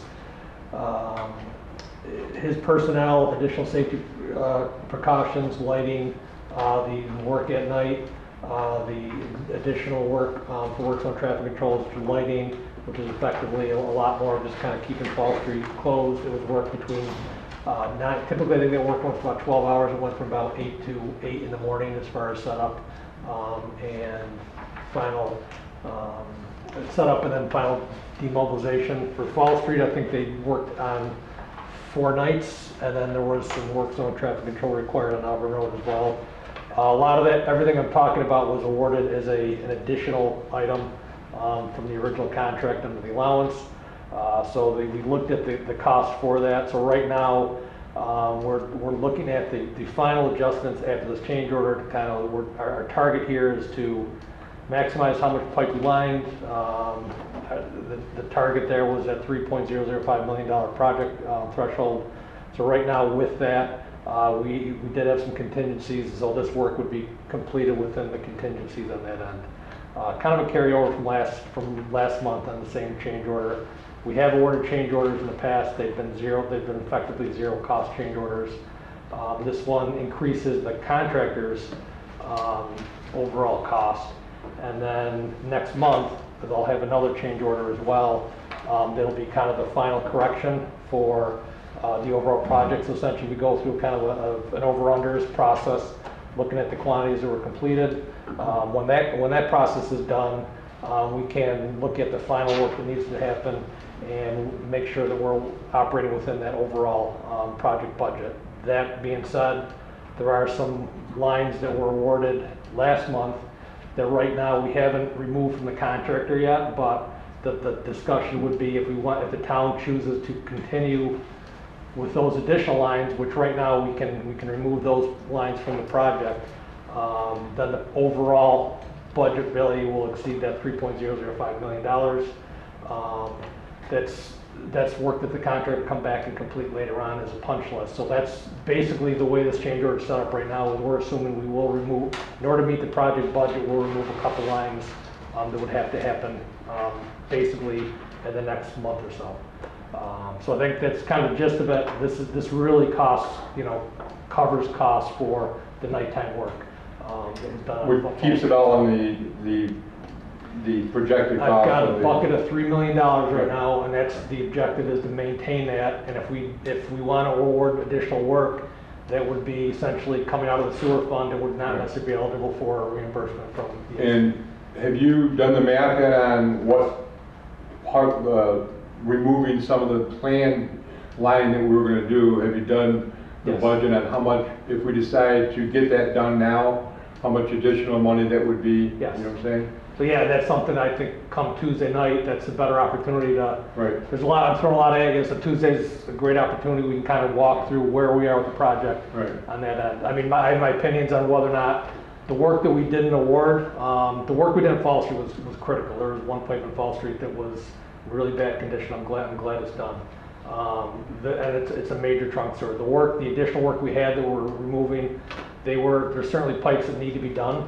They're not critical. If the pipe failed, it's not a significant issue. It's certainly an issue to whoever would be an issue to him if they had to come out and fix something. But they're not critical flows compared to Fall Street on that end. So we can review that and kind of look at where we are. That would be helpful if we can Absolutely. get an idea of what you took out and those priority. They might not be priority number one, but they're certainly a priority. They need to be done. They're not. Yeah. They don't need to be done next week. They can need to be done the next, probably next few years. Okay. Great. Any further discussion? Okay. Then all in favor of change order number 7, please say aye. Aye. Anybody opposed?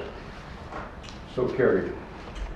I make a motion that the cemetery commission be allowed to do continued repairs at the cemetery. As you saw from do additional repairs at the cemetery with budgeted money. Can I have a second for that, please? Discussion, you've seen the report from the commission. They want to take care of the decking on the Keeper's Cottage, some tree removal and some monument repair. Again, these are all things in their budget type of thing. So we're just approving the expenditure of it. Discussion? All in favor of the expenditure of money, please say aye. Aye. Anybody opposed? So carried. Just a point of information. So you said Kay Ireland, it says here Mike Kelly's the chairperson. Right. So Kay Ireland is, Kay kind of runs the whole Cemetery show. Commission. Yes. more or less, she Oversight. confers with, she oversees the cemetery and what needs to be done. Yeah. And then reports to the commission, and the commission decides what's what. But what specifically is her role? I mean, I see she's on that commission Yeah, with a number of other folks, right? yes, Savagio, right. Mike Kelly, but you kind of referred to her as a point of contact. I'm just trying to, in my own mind, to understand. She's the one that really takes over and does, and Kay's gets the one the bids and does whatever she has to do Okay. to get. You know, every these committee has a doer and, you Yeah, know, and she is she's the doer. I get it. She's the one you always see out there. Yes, If yes, anybody's she's always kept. there, always. Good to know. Okay. I'd like to make a motion that we accept the secret resolution equalization tank improvement project. Peter? So One second. this is basically, Second. Okay, Oh, I'm sorry, second, thank he you. did it. this is part of the scope we have for the equalization tank design. The environmental review under seeker, New York State seeker is part of that. Back in March, we had submitted the notice of intent for the town to serve as lead agency for the environmental review of this. That's very common for projects that are led by the town. Those letters were sent out to the interested and involved agencies. The only feedback we did hear was from SHPO, and largely based on the proximity of the site to that overall area is within an affected historic area along the canal, and then proximity to Elizabeth Cady Stanton House. So there's some additional work we need to do with SHPO on as part of the final permitting and approval, but in general, there was no objection to the town serving as lead agency for the project. So the next step is the town has effectively announced they are the lead agency. Now the review has been completed. The town, ultimately it's the town's review for this work. B&L has, essentially done what's known as the environmental assessment form for this. Part one was the notice of intent for lead agency. Part two is the effectively identifying what the impact, the potential environmental impacts are. And then part three is where there's a deeper dive into those impacts. So last month I provided part two and part three for that. I have so along with that, we've come to a conclusion that the project itself is a type 1 action, meaning that there's a minimal environmental impact on that end. Essentially what is defined as we will not have a significant or adverse environmental impact on that end. And then we would provide the formal findings via the resolution. So I maybe defer to Pat as far as how much I can review the part three, which basically walks through each one of the impacts. I mean, in a summary, the impacts for the project, it's a construction project, there's a substantial amount of excavation. So there's impacts associated with the excavation, the disturbance of soil, stormwater runoff. All those controls would need to be on site during the work. The environmental impacts we've identified, which would be impacts to flora, fauna, the endangered species review. We've gone through that review.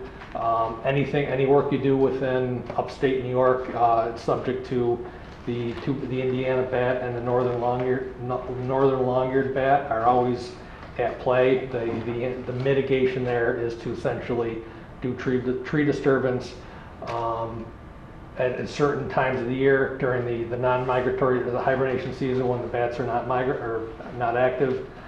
The trees for the project have actually already been removed by the town, so the footprint's available on that end.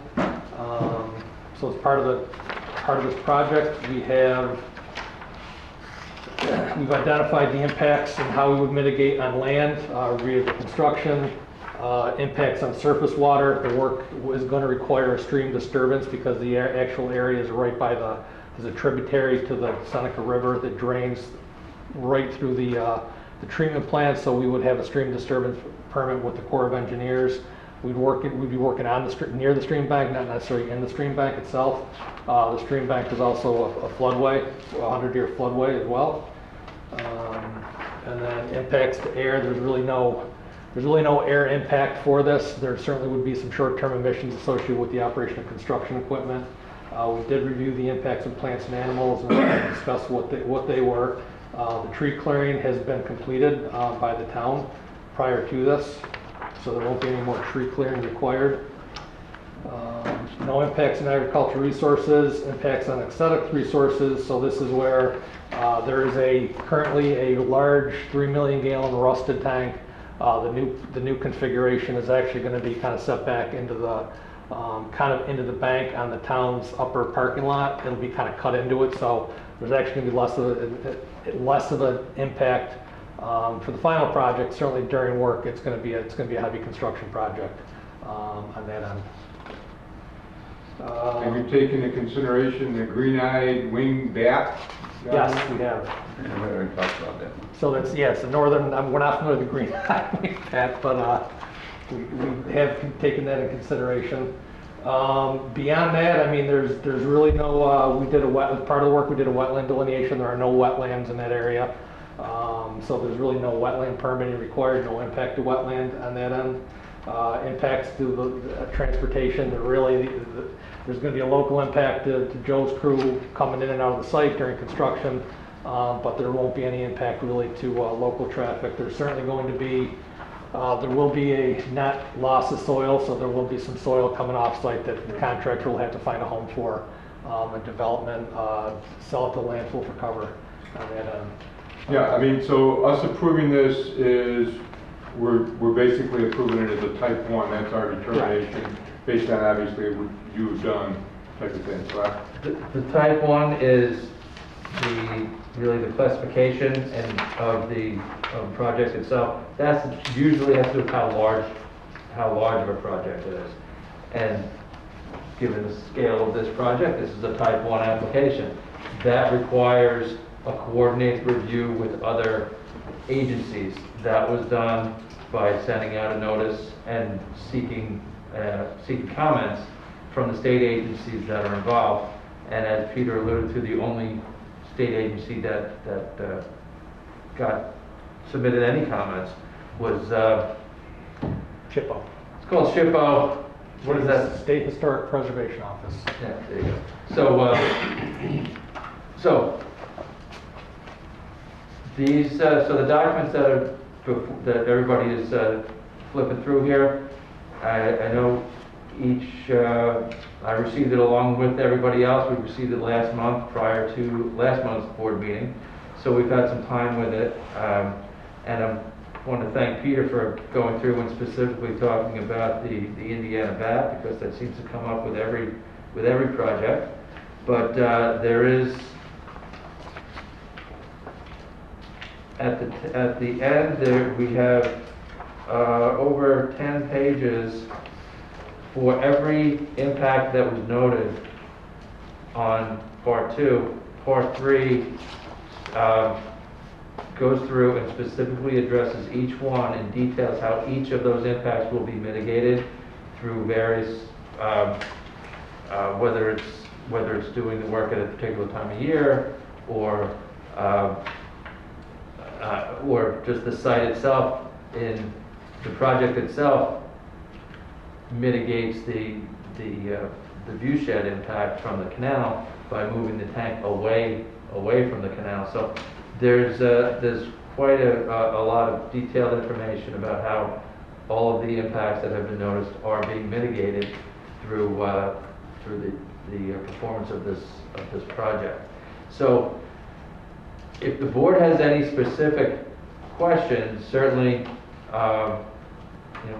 we should address that now.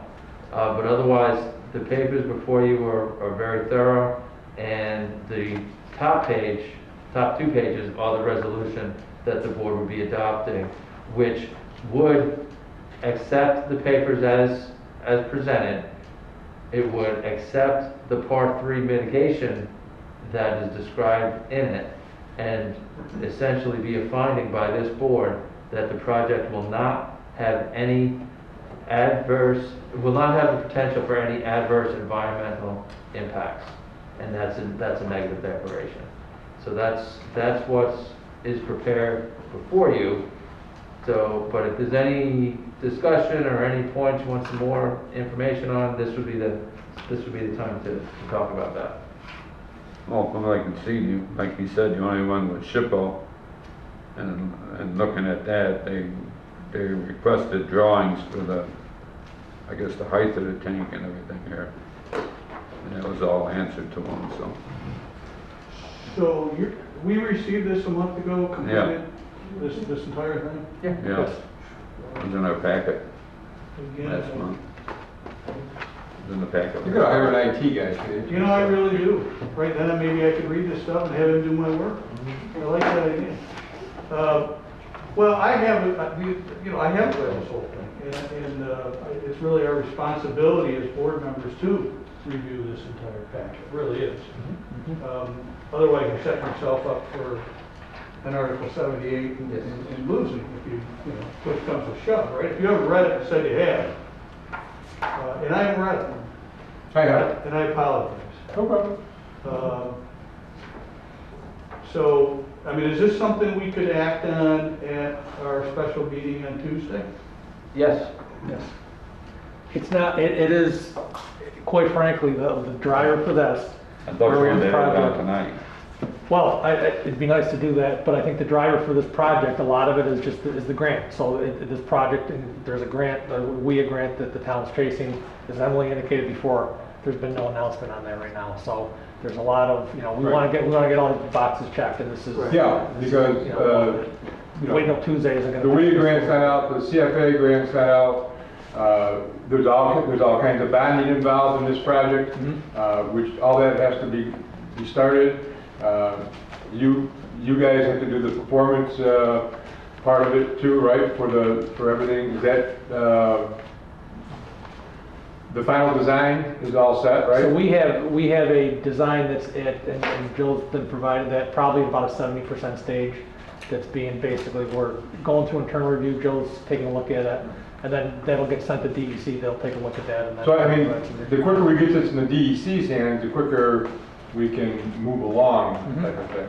So this particular form, the seeker wouldn't necessarily, it gets posted to online. So essentially everybody that looks at the environmental notice bulletin will see the fact that the town has declared itself lead agency, has gone through the coordinated review, and what the negative declaration. So that's posted once that's completed by the town. And that would be the completion of the seeker process. Does this mess up anything on your end if we wait until Tuesday night? No. No. I quite frankly, I'm just per Pat and Steve, I'm much more comfortable ensuring that, if we get some questions, I think that's healthier, absolutely. So Steve, that gives you an opportunity to look it over? Yeah, absolutely. And then you'll be able to vote on it on next Tuesday night, okay? Okay, so do I have to table this, Pat? Yeah, that'd probably be the best, simplest thing to do. So there's no vote one way or the other on it. On the rest. I'll make a motion to table. Have a second, please. Second. All in favor? Aye. All opposed? So carried.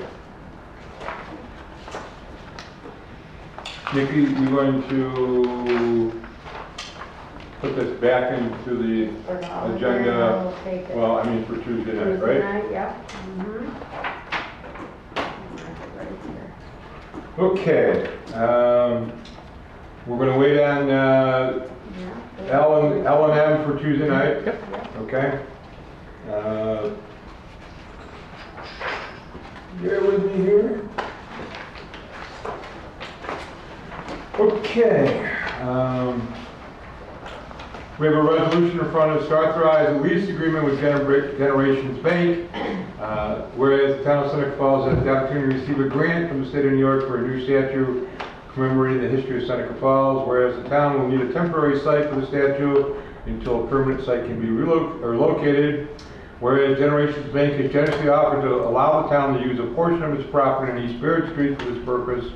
Now therefore be it resolved that the town board of the Seneca Falls hereby authorizes the supervisor to execute documents necessary to enter the lease with Generations Bank for a portion of their property on East Barrett Street with an annual cost of $1, and that any expenditure related to this lease shall be appropriated wholly from surplus funds. Do I have a second for this resolution? Second. Any further discussion? Kind of hit on this earlier. Okay, all in favor, please say aye. Aye. Anybody opposed? So carried.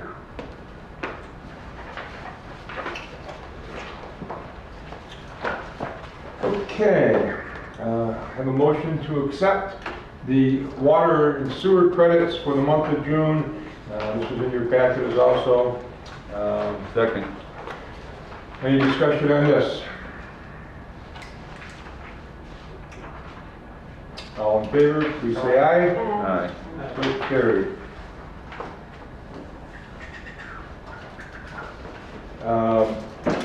Can I pay the bills before I go into executive session? Yes. Okay. Have a make a motion that we pay the bills for the month of June, please? Second. Any discussion? All in favor, please say aye. Aye. So carried. Mr. Avery? I move that we go into executive session to discuss a personnel issue concerning the part-time code enforcement officer. Have a second, please? Second. All in favor, please say aye. Aye. There'll be no action on this tonight, so Mr. Seneca, you can cut it off, okay? And Nikki, we'll have to come back out and adjourn. Let's come back after there. You got it. Okay.